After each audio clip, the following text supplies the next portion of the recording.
ഹരം, വിശപ്പ്, രുചി, ഇതൊക്കെ ഇതര ജീവജാലങ്ങൾക്ക് ഉണ്ട്. അതിലൊക്കെ നമ്മളും ഇപ്പോൾ നിലവിൽ അവരോട് കൂടെ തന്നെയാണ്. ഭക്ഷണം കഴിക്കാറുണ്ട്, ഉറങ്ങാറുണ്ട്, വിശപ്പുണ്ട്, ദാഹമുണ്ട്, അതെല്ലാം ഏകദേശം നമ്മളെപ്പോലെ തന്നെ. പക്ഷെ അതിൽ നിന്നൊക്കെ വ്യത്യസ്തമായി നമുക്ക് മറ്റു ചില ഗുണങ്ങൾ ഉണ്ട്. അത് ഉപയോഗിക്കുമ്പോഴാണ് മനുഷ്യനാകുന്നത്. അത് ഉപയോഗിക്കാത്ത സമയത്ത് മൃഗതുല്യനാണ്, അതല്ലെങ്കിൽ അതിനേക്കാൾ താഴെ കടയിലാണ്. നമ്മുടെ ഹൃദയം, നമ്മുടെ ബുദ്ധി, നമ്മുടെ ചിന്ത, കാഴ്ച, കേൾവി, ഇതെല്ലാം പണ്ട് കാട്ടിൽ ജീവിച്ചിരുന്ന ആളുകളുടെ പിൻഗാമികളാണ് എന്ന് സ്വയം പറയാൻ ഒരു നാണവുമില്ലാത്ത ഒരു സമൂഹം. നമ്മൾ അങ്ങനെ മറിഞ്ഞ് പിന്നെ വാലങ്ങനെ പോയി, പിന്നെ ചാട്ടൊക്കെ അങ്ങനെ കുറഞ്ഞ്, പിന്നെ ഇങ്ങനെ രണ്ട് കാലുമ നടക്കാൻ തുടങ്ങി. അങ്ങനെ മാറി വന്നതാണ്. നമ്മുടെ മുൻഗാമികളൊക്കെ കാട്ടിലായിരുന്നു എന്ന് പറയുന്ന പരിണാമ സിദ്ധാന്തത്തെ പറയുന്നവർ സ്വയം അപഹാസ്യരാവുകയാണ്. നമ്മളൊക്കെ തറവാട് കാടാണ് എന്ന് സ്വയം വിശ്വസിച്ച് സമാധാനിക്കുകയാണ്. അതുകൊണ്ട് സംഭവിക്കുന്നത് കുറച്ചെങ്കിലൊക്കെ കാട്ടിലെ മൃഗങ്ങളുടെ ജീവിത തുല്യമായ ഒരു ജീവിതം അവരുടെ ഉള്ളിൽ ആഗ്രഹിക്കുന്നുണ്ട് എന്നാണ് അതിന്റെ അർത്ഥം. അതല്ലെങ്കിൽ മറുപടി കിട്ടാത്ത ഒരുപാട് ചോദ്യങ്ങളെ കാട്ടിലേക്കണ്ട് വെടിവെച്ച് കഴിഞ്ഞാൽ തൽക്കാലം പിന്നെ അവിടക്കാരും പോലല്ലോ. നമ്മളെ വാപ്പാരാണ്, വാപ്പാന്റെ വാപ്പ, ഉമ്മാന്റെ ഉമ്മ എന്ന് പറഞ്ഞ് പോയി ഒരു കൊടും കാട്ടിലേക്ക് അങ്ങോട്ട് ചെന്ന് കഴിഞ്ഞാൽ പിന്നെ അവിടെ നിന്ന് അങ്ങോട്ട് നമ്മളെ ലോകം ഇല്ലാത്തത് കൊണ്ട് ആരും അങ്ങോട്ട് പോകില്ല. സമാധാനമായിട്ട് കിടന്നുറങ്ങിക്കോട്ടെ എന്ന് നിലക്കായിരിക്കും അങ്ങനെ കണ്ടെത്തുന്നത്. ചോദ്യങ്ങൾ അവിടെ ഒന്നും അവസാനിക്കുന്നില്ല. കാട്ടിൽ ഇതുപോലെ ഒരു പള്ളിയോ ഒരു ബിൽഡിങ്ങോ ഇല്ല.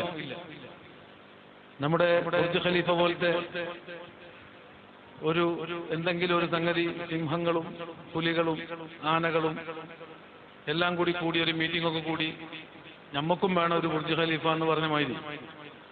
അങ്ങനെ അവിടെ ഒരു ഖലീഫയുണ്ടോ? അവരുടെ സ്മരണക്ക് ഒരു ബിൽഡിംഗ് ഉണ്ടോ? കാട്ടിൽ ഒരു മാറ്റവുമില്ല. അവരിന്നും കാട് നിറഞ്ഞ് പണ്ട് ജീവിച്ച പോലെ ജീവിച്ചുകൊണ്ടിരിക്കുന്നു. സന്താനങ്ങളായി പെറ്റുപെരുകുന്നു, കാട്ടിലെല്ലാം നടക്കുന്നു. പക്ഷെ ഇങ്ങനെ ഒരു ഡെവലപ്മെന്റ് അവരുടെ കാട്ടിൽ എവിടെയും കാണാനില്ല. അതേസമയത്ത് നമ്മുടെ നാട്, ഇവിടുത്തെ സ്ഥലത്തിന് വേണ്ട ചെമ്പ്ര, വെളത്തൂർ, ഈ ചെമ്പ്ര പഴയകാല ഒരു 100 കൊല്ലം മുമ്പുള്ള ചെമ്പ്ര അല്ലല്ലോ അത്. ഈ പള്ളിക്ക് 100 വയസ്സില്ലല്ലോ എന്നാ മനസ്സിലാക്കണം. ഇല്ലല്ലോ, 50 വയസ്സുണ്ട്. അതുമില്ലേ, 20, 10 കഷ്ടി ആലോചിക്കും. 10 കൊല്ലം മുമ്പ് ഈ പള്ളി ഇവിടെ ഇല്ല. എന്താ സംഭവം? എവിടെയോ എന്തോ. ശരിക്കും നിങ്ങളെ കാണുമ്പോൾ ഇതിന്റെ ആവശ്യമില്ലാന്ന് എനിക്ക് തോന്നുന്നത്. വെച്ച് അങ്ങനെയുണ്ട് വിഷയമാണ്. ഈ പള്ളിക്ക് 10 വയസ്സ് കഷ്ടി ഉള്ളൂ എന്ന് പറഞ്ഞാൽ അതിനു മുമ്പ് ഇവിടെ പള്ളിയില്ല, മാറുകയാണ്. നമ്മുടെ മക്കളുടെ ഡ്രസ്സൊക്കെ മാറി വരികയാണ്. നമ്മുടെ കയ്യിലുള്ള മൊബൈലുകൾ, സൗകര്യങ്ങൾ പുതിയത് അപ്ഡേഷൻ നടന്നുകൊണ്ടിരിക്കുകയാണ്. മനുഷ്യൻ വെറുതെ ഇരിക്കുന്നില്ല എന്നർത്ഥം. അന്വേഷിച്ചുകൊണ്ടിരിക്കുന്നു, പഠിച്ചുകൊണ്ടിരിക്കുന്നു, വളർന്നുകൊണ്ടിരിക്കുന്നു, പുതിയ കണ്ടെത്തലുകൾ നടത്തുന്നു. ഇങ്ങനെ വികസിച്ചുകൊണ്ടിരിക്കുന്ന ഈ നാടിന്റെ സ്വഭാവം മുഴുവൻ മാറിയത് എന്നല്ല, പല കാടും വെട്ടി നാടാക്കിയതുപോലും മനുഷ്യനാണ്. ഇനി കാട്ടിൽ എന്തെങ്കിലും ഒരു ഡെവലപ്മെന്റ് കാണുന്നുണ്ടെങ്കിൽ നിങ്ങൾ മനസ്സിലായിക്കോളി, അവിടെ മനുഷ്യൻ ആരോ ചെന്നിട്ടുണ്ടാവും. അതല്ലാതെ എട്ടുകാലിയുടെ വീടിന്, കൂടിന്, വലക്ക് അന്നും ഇന്നും മാറ്റമൊന്നുമില്ല.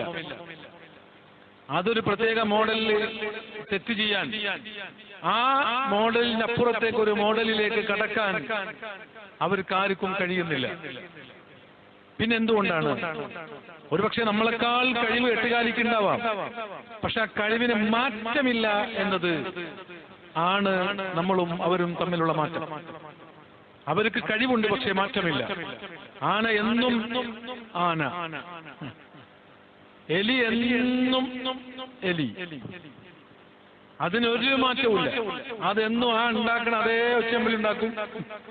അതാ കരന്ന് ആ തിന്നണം. അതിന് വല്ല മെഷീനൊക്കെ കണ്ടെത്തിയിട്ട് എന്തിനാ ഇടങ്ങറാവണ്? പക്ഷെ അത് ഇടങ്ങറാവും. ഈ മീൻ എന്താ മരം കൊത്തി അങ്ങനല്ല പറയാ, എന്തെങ്കിലും അതിന് മരം കൊത്താൻ ഒരു മെഷീനറി എന്തെങ്കിലും ഒരു സംഗതി കണ്ടെത്തി ഇല്ല. നമ്മൾ മരം പണ്ട് വെട്ടി പിന്നത് അറുത്ത് ഇപ്പൊ എന്തൊക്കെ മെഷീനറികൾ അതിനു വേണ്ടി നമ്മൾ കണ്ടെത്തി മാറിക്കൊണ്ടിരിക്കുകയാണ്. ഓരോ യുഗം മാറുമ്പോഴും നമ്മളുടെ കരങ്ങളിലുള്ള നമ്മുടെ പരിസരങ്ങളിലുള്ള ഓരോന്നും മാറിക്കൊണ്ടിരിക്കുന്നതിന്റെ പിന്നിൽ പ്രവർത്തിക്കുന്നത് മനുഷ്യനും ഇതര ജീവികളും തമ്മിലുള്ള വ്യത്യാസം എന്താണോ അതാണ്.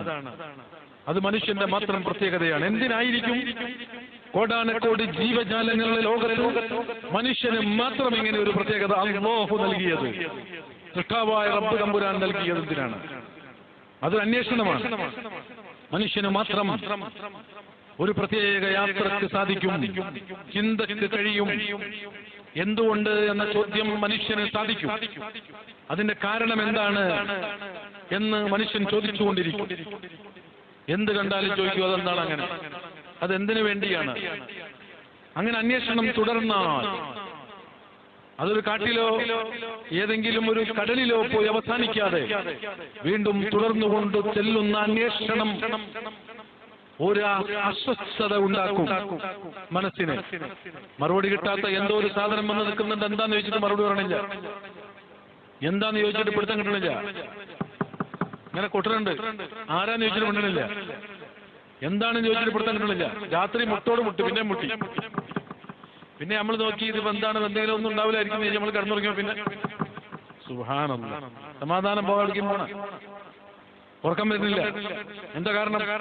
ആരാ എന്താ പിടുത്തം കിട്ടണില്ല. പോയി നോക്കിയപ്പോ ഒരു സൗണ്ട് കേട്ട് ആരോ ഓടിയതായിട്ട് കണ്ട് മനസ്സമാധാനം പോയി.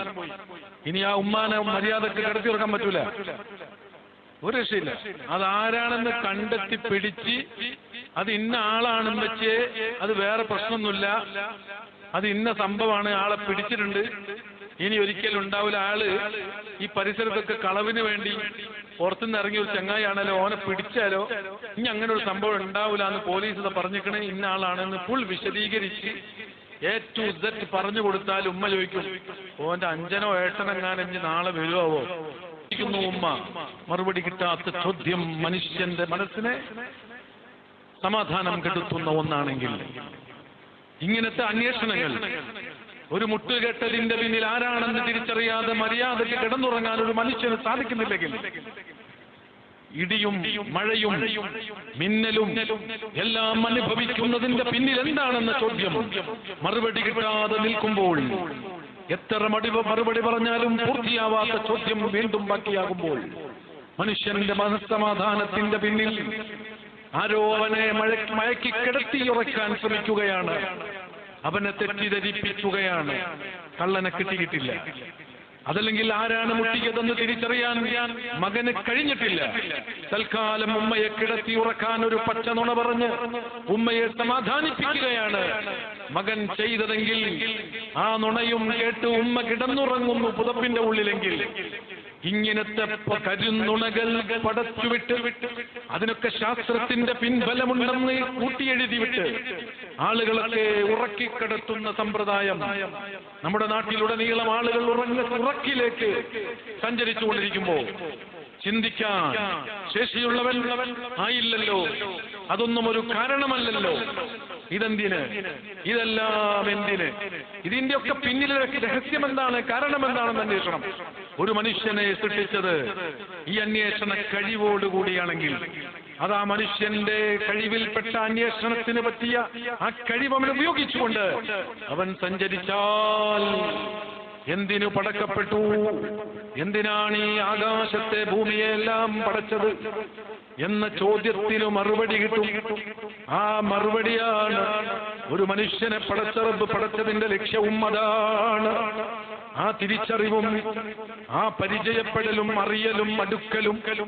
ആരാണ് ആകാശത്തെ പടച്ചത്, ആരാണ് ഭൂമിയെ പടച്ചത്, ഈ സൂര്യ ചന്ദ്ര നക്ഷത്രാദി ഗോളങ്ങളെ സംവിധാനിച്ചവനാരാണ്, ഇത് അറിയാനാണ് മനുഷ്യനെ അല്ലാഹു പടച്ചത്.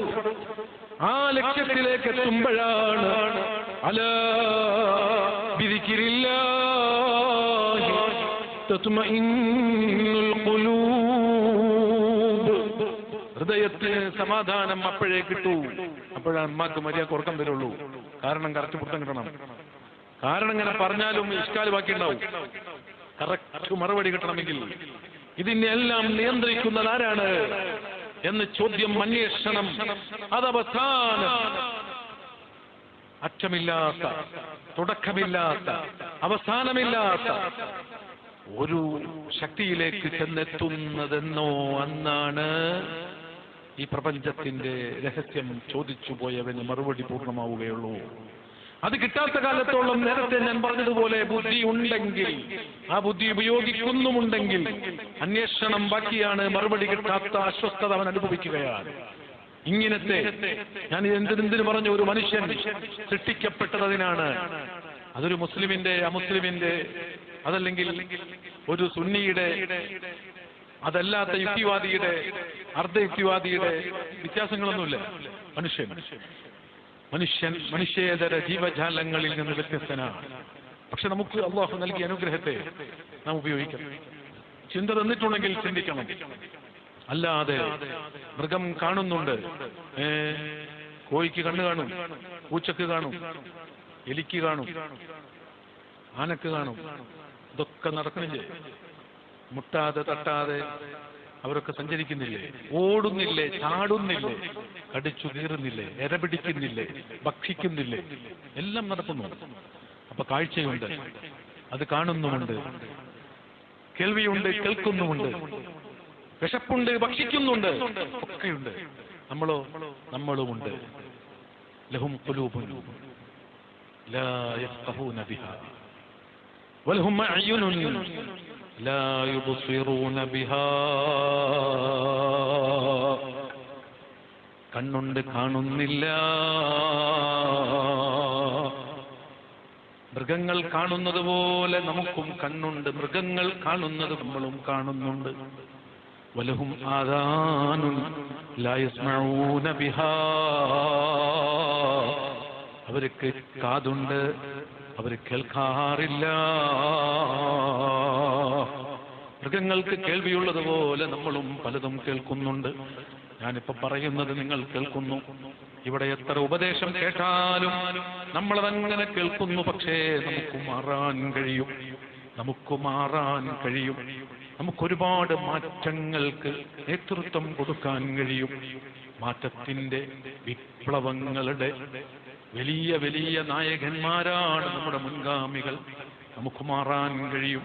പക്ഷേ മാറാൻ കഴിയാത്ത മൃഗം പ്രസംഗം കേട്ടാൽ ഒരു മാറ്റവുമില്ലാതെ കാട്ടിൽ പോയി കിടന്നുറങ്ങും. സാധാരണ പോലെ ഇരപിടിക്കും.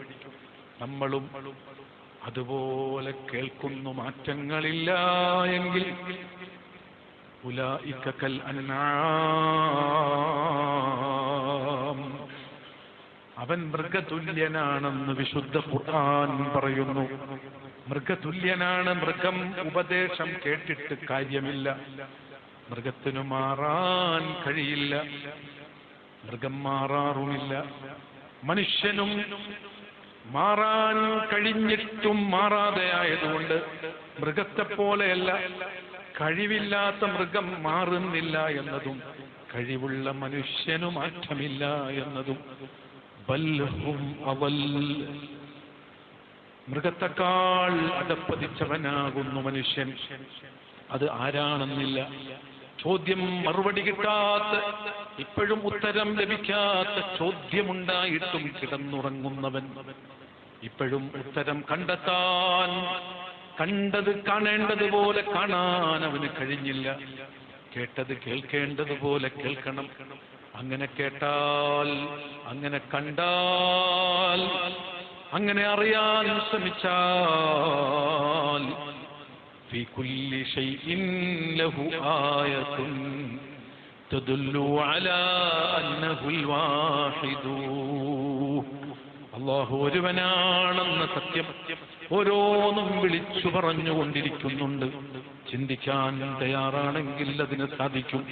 ഈ ഒരു സത്യം വിളിച്ചു പറയാൻ സത്താവായ റബ്ബ് ഇത് സമൂഹത്തിന് ബോധ്യപ്പെടുത്തി കൊടുക്കാൻ അല്ലാഹു തന്നെ സംവിധാനങ്ങൾ ഒരുക്കിയിട്ടുണ്ട്.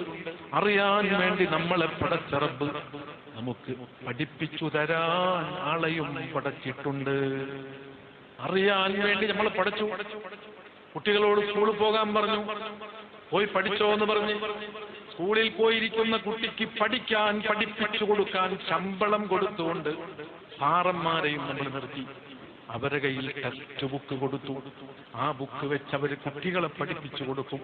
അത് ബെഞ്ചിലിരുന്നു പഠിക്കാൻ കുട്ടികളോട് പറഞ്ഞപ്പോ ഇവിടെ ഈ മാനേജ്മെന്റ് ഉസ്താദുമാരെ നിയമിച്ചിട്ടുള്ളതുപോലെ പടച്ച റബ്ബിനെ അറിയാൻ വിശേഷ ബുദ്ധി തന്നെന്ന് പടച്ച മനുഷ്യന് അല്ലാഹുവിനെ പരിചയപ്പെടുത്താൻ വേണ്ടി അറിവെല്ലാം കൊടുത്തു. അല്ലമ ആദമൽ അസ്മാഅ കുല്ലഹാ, എല്ലാം ആദം നബി അലൈഹിസ്സലാമിന് പഠിപ്പിച്ചു കൊടുത്തു. ശേഷം വരുന്ന അമ്പിയാക്കന്മാർക്കെല്ലാം അറിവ് നൽകി. അവനെ കുറിച്ചുള്ള അറിവ് അവൻ നേരിട്ട് മലക്കുകളിലൂടെ എത്തിച്ച് അവരെ തയ്യാർ ചെയ്തു വെച്ചു. അവര് നമുക്ക് പരിചയപ്പെടുത്തി തരാനുള്ള ആളുകളാണ്. അവര് മുഅല്ലിമുകളാണ്.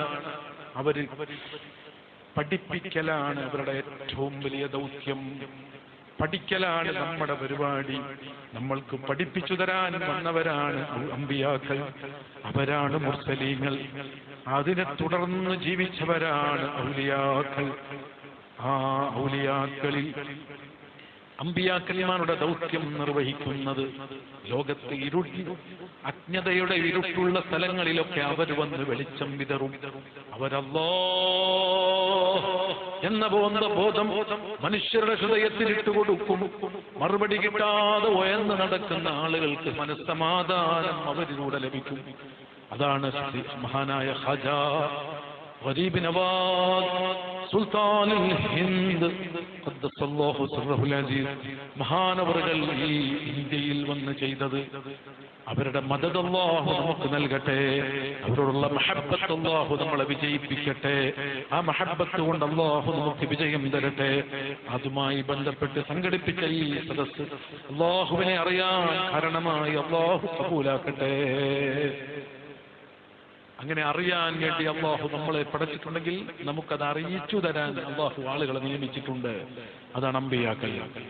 അവരത് പറഞ്ഞു തരും. നമുക്ക് ഉത്തരം കിട്ടാത്ത എല്ലാ ചോദ്യങ്ങൾക്കും ഉത്തരമുള്ള, എല്ലാറ്റിനും മറുപടി പറയാൻ പറ്റുന്ന, ഏത് ബുദ്ധിജീവികൾ വന്നാലും അവസാനത്തെ വാക്കായി മറുപടി കൊടുക്കാൻ പറ്റുന്ന ആളുകളെ ഏറ്റവും ബുദ്ധിയുള്ളവരായി, ഏറ്റവും ചിന്ത കൊടുത്ത്, ഏറ്റവും പവർ കൊടുത്ത്, എല്ലാ കഴിവും കൊടുത്ത്, ആവശ്യത്തിനുള്ള മുഴുവൻ കഴിവുകളും മേടിച്ചവരായി അല്ലാഹു പറഞ്ഞു വിടുകയാണ്. അതുകൊണ്ടാണ് ഏതൊരു കാലത്തും അല്ലാഹു പറഞ്ഞയക്കുന്ന അമ്പിയാക്കന്മാർ ആ കാലത്ത് ഏറ്റവും ബുദ്ധിയുള്ളവർ അവരായിരിക്കും. അവർ സംസാരിക്കുന്ന സമൂഹത്തിൽ അളന്നു നോക്കിയാൽ ഏറ്റവും ബുദ്ധിയുള്ളവർ അന്നത്തെ അവർക്ക് അല്ലാഹുവിനെ പരിചയപ്പെടുത്താൻ പടച്ചറബ് പറഞ്ഞയച്ചവരാണ് ആ സമൂഹത്തിൽ ഏറ്റവും വലിയ ബുദ്ധിയുള്ളവർ. ലോകത്തിനാകമാനം ഈ സന്ദേശം പറയാം.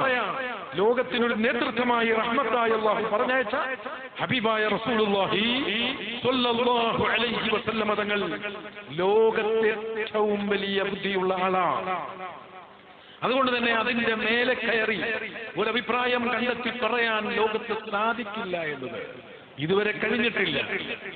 ഇല്ലം തഫ്അലു ഫലം തഫ്അലു, ഇനി സാധിക്കുകയുമില്ല. വിശുദ്ധ ഖുർആൻ അത് പറഞ്ഞു. ഈ സത്യത്തെ ഉൾക്കൊള്ളൽ, അതാണ് ഈമാൻ. ഈ വസ്തുത മനസ്സിൽ ഉറപ്പിക്കലാണ് ഈമാൻ. ഏറ്റവും വലുതിനെ വലുതായി കാണാനുള്ള മനക്കരുത്ത്, അതിനുള്ള വിശാലത, അതിനുവേണ്ടി നമ്മുടെ ബുദ്ധി ഉപയോഗിക്കുമ്പോഴാണ് നമ്മൾ സൃഷ്ടിക്കപ്പെട്ട വഴിയിൽ സഞ്ചരിക്കുന്നത്. അപ്പോഴാണ് മനുഷ്യന്റെ സുഖം അനുഭവിക്കുന്നത്. ഞാൻ പറഞ്ഞല്ലോ, ഏതെങ്കിലും ഒരു ഭക്ഷണം കഴിച്ച് ആനന്ദിക്കുന്നവൻ ഒരു ബിരിയാണി കഴിച്ചിട്ട് സുഖമനുഭവിക്കുന്ന നേരത്ത് അവനക്ക് തോന്നുന്നുണ്ടോ ഞാൻ മനുഷ്യനായെന്ന്? ഇല്ലല്ലോ. ഇതുപോലെ പക്ഷിക്കുമുണ്ടൊരു സുഖം, മൃഗത്തിനുണ്ട്, മീനിനുണ്ട് സുഖം, മത്സ്യങ്ങൾ കടലിൽ സുഖിക്കുന്നുണ്ട്. ഭക്ഷിച്ചു സുഖിക്കുന്ന സുഖം മനുഷ്യന്റെ സുഖമായി കാണേണ്ടതല്ല. അതുപോലെയാണ് എല്ലാം. അപ്പൊ അങ്ങനെ മനുഷ്യന്റെ പ്രത്യേകതയെ മുറിച്ചു മാറ്റി മൃഗതുല്യനായി അവൻ താൻ തോന്നിയായി ജീവിക്കാൻ, അവന് തോന്നിയ സുഖം എന്താണോ അതങ്ങ് ആസ്വദിക്കാം. എല്ലാ വിശേഷബുദ്ധിയും മാറ്റിക്കൊണ്ടൊരു സ്വതന്ത്ര ചിന്തയിലേക്ക്, സ്വതന്ത്രമായ ആസ്വാദനത്തിലേക്ക് മനുഷ്യനെ പിറകോട്ട് വലിക്കാനാണ് ഇന്ന് യുക്തി ചിന്തകൾ പറഞ്ഞു നടക്കുന്നവർ മൊത്തത്തിൽ പുലമ്പിക്കൊണ്ടിരിക്കുന്നത് എന്ന് നമ്മൾ ഇതിന്റെ ഇടയിലൂടെ മനസ്സിലാക്കണം. ഞാനിത് പറഞ്ഞത് തൗഹീദ് ലോകത്തിന് ബോധ്യപ്പെടുത്താനാണ്, തൗഹീദ് പറയാൻ അത് ലോകത്തിന് ബോധ്യപ്പെടുത്താനാണ് മഹാന്മാരായ ഔലിയാക്കൾ അമ്പിയാക്കന്മാരെ പിന്തുടർന്നു കൊണ്ടുവന്നതെങ്കിൽ അത് ബോധ്യപ്പെടുത്തുന്നതിന്റെ ഭാഗമാണ്. അതുമായി ബന്ധമില്ലാത്തവർ, തൗഹീദുമായി ബന്ധമില്ലാത്തവർ ആരൊക്കെയുണ്ടോ അവരോടെല്ലാമാണ് അവർ സംസാരിക്കുന്നത്. ഹാജാത്തങ്ങൾ സംസാരിക്കുന്നത് ഇവിടെയുള്ള മനുഷ്യരോടാണ് സംസാരിക്കുന്നത്. അവനോട് പറയുന്നു, നിനക്ക് ബുദ്ധിയില്ലേ, നീ ചിന്തിക്കുന്നില്ലേ? വിശുദ്ധ ഖുർആൻ ചോദിക്കുന്നു, അത് ഹാജാത്തങ്ങൾ അതുപോലെ ചോദിക്കുന്നു.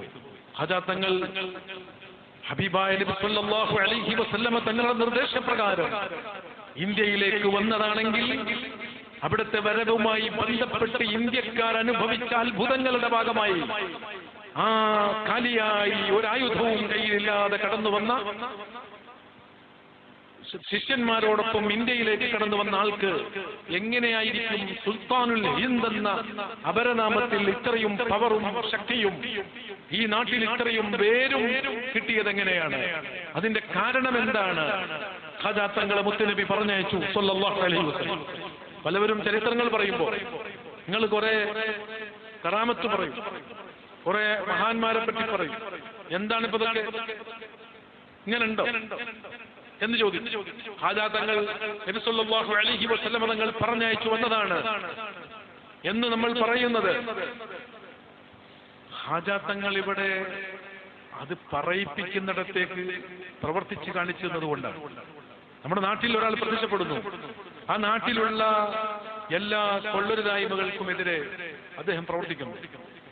അങ്ങനെ നമുക്കൊക്കെ വിഷമം അനുഭവിക്കുന്ന നമ്മൾ മനുഷ്യകുലം, മനുഷ്യൻ അനുഭവിക്കുന്ന അന്നത്തെ എന്തെല്ലാം നീചമായ ആചാരങ്ങളും അനുഷ്ഠാനങ്ങളും അന്ന് നമ്മുടെ നാടടക്കമുള്ള ലോകത്തിന്റെ പല ദിക്കിലും മുക്കിലും ഉണ്ടായിരുന്നു. എന്തെല്ലാം ഉണ്ടായിരുന്നു? പെൺകുട്ടികൾക്ക് സ്വതന്ത്രമായ ജീവിതമുണ്ടായിരുന്നു.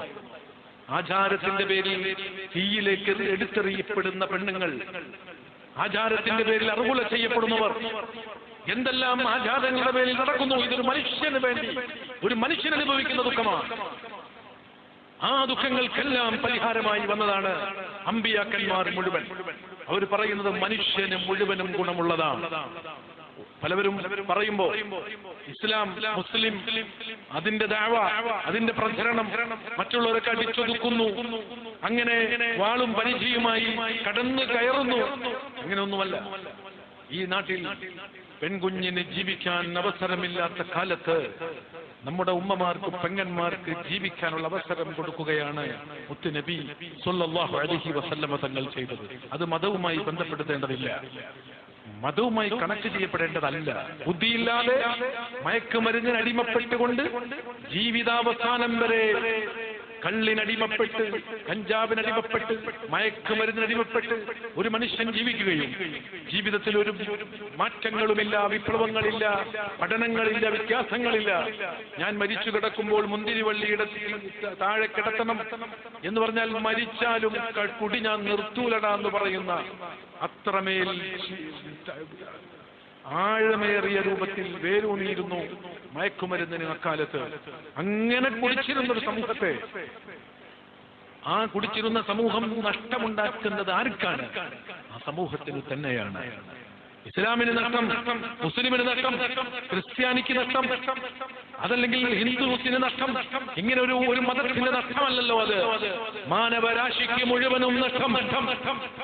മയക്കുമരുന്നിന്റെ നഷ്ടം അനുഭവിക്കുന്നത് ആരാണ്? ഉമ്മ അനുഭവിക്കുന്നു. മകൻ മയക്കുമരുന്നിന് അടിമപ്പെട്ടാൽ ഒരു ഉമ്മ, ഒരു അമ്മ, ഒരു അച്ഛൻ, ഒരു ഉപ്പ ഒരുപോലെ വേദനിക്കുന്നുവെങ്കിൽ അതിനെതിരെ ശബ്ദിക്കുന്നത് മാനവികതയാണെന്ന് തിരിച്ചറിയാൻ അത്തരം നന്മകൾ ഉപദേശിക്കുന്ന ഗ്രഹങ്ങൾ, അത്തരം നന്മകൾ ഉപദേശിക്കുന്ന ആളുകൾ അവർ ഈ സമൂഹത്തിൽ നീതി നടപ്പാക്കുക, നന്മ നടപ്പാക്കുക, സമാധാനമുള്ള ഒരു ജീവിതം മനുഷ്യ കുലത്തിന് മുഴുവനും സമ്മാനിക്കുക എന്ന ദൗത്യവുമായാണ് അവർ വന്നത്. അത് നടപ്പിലാക്കുകയാണ് ഇസ്ലാം ചെയ്തത്. അതുകൊണ്ടാണ് ഇസ്ലാമിന്റെ നിയമവ്യവസ്ഥിതികളെ ഇന്നുവരെ ആർക്കും ചോദ്യം ചെയ്യാൻ സാധിക്കാതെ പോയത്. അതിനെയൊക്കെ കൊഞ്ഞലം കുത്തുന്നവർ മാറി മറ്റൊരു സ്ഥലത്ത് നിന്ന് ഇതിനെ പരിഹസിക്കുമ്പോൾ ഇതിനു പകരം ഒരു നിയമാവലി എഴുതാനാണ് ആൺകുട്ടികളുണ്ടെങ്കിൽ അവരെഴുതട്ടെ. നമുക്കൊരു മേശയ്ക്ക് ചുറ്റുമിരിക്കാം. ആ നിയമങ്ങളിലെ പോരായ്മകൾ പറഞ്ഞ് സംസാരിക്കാനുള്ള സ്വാതന്ത്ര്യം നമുക്ക് നൽകുകയും ആ നിയമത്തെ ചൊല്ലി ഒരു വട്ടമേശ ചർച്ചക്ക് നിങ്ങൾ തയ്യാറാണോ എന്ന് 40 വട്ടം നാട്ടിലുടനീളം അന്നു മുതൽ ഇന്ന് വരെ നമ്മുടെ പണ്ഡിതന്മാർ ചോദ്യം ചെയ്തുകൊണ്ടിരിക്കുന്നുണ്ട്. ഒരു മറുമരുന്ന് പറയാതെ, ഒരു മറുവിദ്യ പറയാതെ, ഒരു പരിഹാരമാർഗം നിർദ്ദേശിക്കാൻ കഴിയാതെ കഴിഞ്ഞുപോയ ഇമാമിങ്ങൾ പറഞ്ഞു വെച്ച നിയമവ്യവസ്ഥകളെ പൊന്നലം കുത്തി പരിഹസിക്കുന്നവൻ ഉദ്ദേശിക്കുന്നതൊന്നു മാത്രമാണ്. ഞാൻ നേരത്തെ പറഞ്ഞല്ലോ, ബുദ്ധിയുള്ള, ചിന്തയുള്ള, വിശേഷ ബുദ്ധിയുള്ള ഒരു മനുഷ്യന്റെ ആ ബുദ്ധി നഷ്ടപ്പെടുന്ന മയക്കുമരുന്ന് ആ മനുഷ്യനല്ലാതെയാക്കുന്നു. ചിന്തിക്കാൻ കഴിയുന്നില്ല. ഉമ്മയെയും പെങ്ങളെയും തിരിച്ചറിയുന്ന വിശേഷ ബുദ്ധിയെ മുറിച്ചു മാറ്റുമ്പോൾ ഇത് രണ്ടും ഒന്നാകുന്നു. നീതിയും അനീതിയും ഒന്നായി തോന്നുന്നു. സത്യവും അസത്യവും ഒന്നായി തോന്നുന്നു. ഇങ്ങനെ ഞാൻ പറഞ്ഞല്ലോ, ഒരു കൊമ്പിൽ നിന്ന് മറ്റൊരു കൊമ്പിലേക്ക് സ്വതന്ത്രമായി ചാടാൻ കഴിയുന്ന അച്ഛനമ്മമാരെ കണ്ട് അതാണ് പരിണാമ സിദ്ധാന്തം സമർത്ഥിക്കൽ വഴി നമ്മുടെ അച്ഛനമ്മമാരെന്ന് പറഞ്ഞവർ വിശദീകരിക്കുന്നത്. കാട്ടിൽ ഒരു കൊമ്പിൽ നിന്ന് അടുത്ത കൊമ്പിൽ ആരുണ്ടോ കുഴപ്പമില്ല, അച്ഛനെ ആരെയും പ്രാപിക്കാം, അമ്മയ്ക്ക് ആരെയും പ്രാപിക്കാം. ഇവർ പറയുന്നത് പോയി കാട്ടിലെത്തുന്നു എന്നാണ്. അങ്ങനെ ഒരു കുരങ്ങ് മാറി മാറി മാറി മനുഷ്യനായി എന്ന് ചിത്രീകരിക്കുന്നവർക്ക് ഉള്ളിലൂടെ അവർ രൂപപ്പെടുത്തുന്നത് കാട്ടിൽ അന്ന് ആരെയോ എങ്ങനെയോ പ്രാപിക്കുന്നു, ആരെയും ഭോഗിക്കുന്നു, ആരെയും സ്നേഹിക്കുന്നു, കയ്യൂക്കുള്ളവൻ കാര്യക്കാരനായി കടിച്ചു കീറുന്നു. അങ്ങനെ മൃഗങ്ങൾ കാട്ടിൽ ജീവിച്ചതുപോലെ നമ്മുടെ മുൻഗാമികൾ അന്ന് ജീവിച്ചിരുന്നു എന്ന് പറയുന്നത് വഴി നമ്മുടെ ഹൃദയങ്ങളിലേക്ക് അവരൊക്കെ അങ്ങനെയാണെങ്കിൽ ഇന്നെ ഒരു സ്വതന്ത്രമായ ഒരു ജീവിതം ഇവിടെ വരട്ടെ. ചുരുക്കത്തിൽ സ്വതന്ത്രവാദത്തിലൂടെ നടക്കുന്നത് എന്താണ്? വിശേഷ ബുദ്ധിയില്ലാതെയാക്കുക. അങ്ങനെ കാടിന് തുല്യം ഒരു നാട്, ഇതാണ് അവരുടെ ലക്ഷ്യം. ആ ലക്ഷ്യത്തിലേക്ക് ആളുകളെ പിറകോട്ട് വലിച്ചു കൊണ്ടുപോവുകയാണ്. ഇത് തിരുത്താനാണ്. ഈ വിശേഷ ബുദ്ധി ഉണ്ട് മനുഷ്യ, നിനക്ക് നീ ചിന്തിക്കണമെന്ന് പറഞ്ഞ് മനുഷ്യനെ മനുഷ്യനായി കാണാനാണ് മഹാന്മാർ വന്നത്. അപ്പൊ ഖാജാ തങ്ങൾ ഇന്ത്യയിൽ കാലുകുത്തിയതിന്റെ ശേഷം ഇന്ത്യയിൽ നടത്തിയ വിപ്ലവം കൊണ്ട് അത് അനുഭവിച്ചത് മുസ്ലിം അമുസ്ലിം ഭേദമന്യേ മനുഷ്യരാണ്, നന്മയാണ് പറഞ്ഞത്. കുടുംബങ്ങളെല്ലാം അത് അനുഭവിച്ചതിന്റെ പേരിലാണ്. ജാതി മതഭേദമന്യേ ഒരു മുസ്ലിം ഭരണാധികാരിയോ ഒരു പ്രബോധകനോ ഒരിടത്തെത്തിക്കഴിഞ്ഞാൽ എല്ലാവരും കൂടെ നിൽക്കാൻ കാരണം ഈ മനുഷ്യൻ പറയുന്നത് ആ നാട്ടിൽ മാറ്റങ്ങളാണ്. മനുഷ്യനായി ജീവിക്കാൻ പറയുമ്പോൾ കുടുംബങ്ങളിൽ മാറ്റം വരുന്നു. അത് എല്ലാ മതസ്ഥരും അതനുഭവിക്കുന്നു. അങ്ങനെ ഒരു മാറ്റമാണ് ഖാജാ തങ്ങളുടെ ജീവിതത്തിലൂടെ നമ്മുടെ കേരളം, നമ്മുടെ ഇന്ത്യ അനുഭവിച്ചത്. അന്ന് പാകിസ്ഥാനൊക്കെയുള്ള ഇന്ത്യയാണ്. അത്രയും വിശാലമായ ആ ഇന്ത്യയിലേക്കാണ് ഖാജാ തങ്ങൾ അന്ന് വന്നത്. ഏതാണ് ആ കാലഘട്ടം? എന്തെല്ലാം അത്ഭുതങ്ങളാണ് ആ യാത്രാമധ്യേ നടന്നത്. ഖാജാ തങ്ങളുടെ ജീവിതത്തിലുണ്ടായ അത്ഭുതങ്ങളൊക്കെ ഓരോന്നും നമ്മൾ എടുക്കുകയാണെങ്കിൽ, ഞാൻ പറഞ്ഞല്ലോ, ഒരു മനുഷ്യൻ, സാധാരണ ഒരു മൃഗത്തിൽ നിന്ന് മാറിയ ഒരു മനുഷ്യൻ, ആ മനുഷ്യന്റെ ഒറിജിനൽ ചിന്ത അത് വളരുമ്പോൾ, ഇപ്പൊ നിങ്ങൾ കണ്ടില്ലേ ആർട്ടിഫിഷ്യൽ ഇന്റലിജൻസിന്റെ ചർച്ച നടക്കുകയാണ് ഇവിടെ. എന്താണ് സംഭവം? മനുഷ്യൻ ചിന്തിക്കുകയാണ്. പുതിയ കണ്ടെത്തലുകളാണ്. ഇനി പുതിയ ആളുകൾ, ഞാൻ പ്രസംഗിക്കാൻ വേണ്ട വേറെ ആൾ പ്രസംഗിക്കാൻ വരുന്നവരാണ്. നിങ്ങൾ കേൾക്കാനും നിങ്ങൾ വേണ്ട വേറെ ആളുണ്ടാവുന്നവരാണ്. എന്താ പ്രശ്നം? ഉസ്താദുണ്ട്, ശിഷ്യന്മാരുടെ ഒക്കെ വേറെ വരില്ലേ? പിന്നെ ബേജാറ് കണ്ടെത്തലുകളല്ലേ? ഇതൊക്കെ കണ്ടെത്തിയിട്ട് കഴിഞ്ഞോ? ഇല്ല. നമ്മൾ ഓരോ കാലത്തും വിചാരിക്കും കഴിഞ്ഞു, മൊബൈൽ വന്ന് ഇനി നമ്മളെ ലോകം അവസാനിച്ചു. അപ്പോ നെറ്റ് വന്ന് അല്ലാ വേറെ ലോകം കിട്ടുക. ഓരോ സോഫ്റ്റ്വെയറുകളും ഓരോ അത്ഭുതങ്ങളും കണ്ടെത്തിക്കൊണ്ടിരിക്കുന്നു. വാട്സപ്പ് വരുന്നു, പുതിയ പുതിയ അപ്ഡേഷനുകൾ വന്നുകൊണ്ടിരിക്കുന്നു. ഇതൊക്കെ വരുമ്പോൾ ഈ വേറൊരു സാധനം വന്നിരിക്കുന്നു, മോളെ എന്താണ് മോനെ അത്ഭുതം. അങ്ങനെ അത്ഭുതങ്ങൾ മാറിക്കൊണ്ടിരിക്കുന്നു. ഈ അത്ഭുതങ്ങളെല്ലാം ആരിലൂടെയാണ് പുറത്തു വരുന്നത്? മനുഷ്യനിലൂടെയാണ്. കാട്ടിലല്ല, നാട്ടിലാണ്. ആകാശത്തിൽ പറവകൾ പറക്കുന്നുണ്ട്. ഒരു ഹെലികോപ്റ്റർ പോലും പറവ ഉണ്ടാക്കിയിട്ടില്ല. ഒന്നും ഒരു കപ്പലുണ്ടാക്കിയിട്ടില്ല. എത്ര മത്സ്യങ്ങൾ കടലിലുണ്ട്. ഒരു കപ്പല് പോലും തളരുന്ന നേരത്തും കയറിക്കിടക്കാൻ ഒരു കപ്പല്. മത്സ്യത്തെ കണ്ടാൽ നമ്മൾ കപ്പല്. കടലിലൂടെ കപ്പലിൽ സഞ്ചരിക്കുന്നത് നമ്മളാണ്. ആകാശത്തിലൂടെ ഫ്ലൈറ്റിൽ സഞ്ചരിക്കുന്നത് നമ്മളാണ്. ഓരോ ഹെലികോപ്റ്ററും കണ്ടെത്തിയത് നമ്മളാണ്. പക്ഷികൾക്ക് അത് അന്നും ഇന്നും ഒരുപോലെ പറക്കുന്നു. പക്ഷികൾ മാറ്റങ്ങളില്ല. നമ്മൾ കണ്ടെത്തുന്നു വീണ്ടും. ഇപ്പതാ ചന്ദ്രനിലെത്തി എന്ന് പറയുന്നു. ആർക്കെങ്കിലും ഒരു മറുപടി പൂർണ്ണമായെന്ന് തോന്നുന്നുണ്ടോ? ഇപ്പോഴാണ് ഒരു മനുഷ്യൻ പൂർണ്ണമായതെന്ന് 10 കൊല്ലം മുമ്പ്, 20 കൊല്ലം മുമ്പ്, 100 കൊല്ലം മുമ്പ് അന്നന്ന് ജീവിക്കുന്ന ആളുകളൊക്കെ ഇടയ്ക്കിടയ്ക്ക് എന്തെങ്കിലും ഒരു ശാസ്ത്രീയ കണ്ടെത്തലുകൾ പറയും. അന്നവർ മനസ്സുകൊണ്ട് കരുതും കഴിഞ്ഞു. നമ്മളെ മുൻഗാമികൾക്ക് ഇത് അനുഭവിക്കാൻ പറ്റിയിട്ടില്ലെങ്കിലും നമുക്കിതെല്ലാം അനുഭവിക്കാൻ കഴിഞ്ഞല്ലോ. ഇനി മരിച്ചാലും കുഴപ്പമില്ല എന്ന് തോന്നിയിട്ട് എത്ര ആളുകൾ മരിച്ചുപോയി. ഇന്നിതാ അവരറിയാത്ത പലതും വന്നു. നമുക്ക് തോന്നുന്നുണ്ടോ കഴിഞ്ഞു എന്ന്, അവസാനിച്ചു എന്ന് തോന്നുന്നുണ്ടോ? ഇല്ലെങ്കിൽ ഇനിയും വരാറുണ്ടെങ്കിൽ ഈ ബുദ്ധി കൊണ്ട് ഇനി നമുക്ക് പലതും കണ്ടെത്താനുണ്ട്.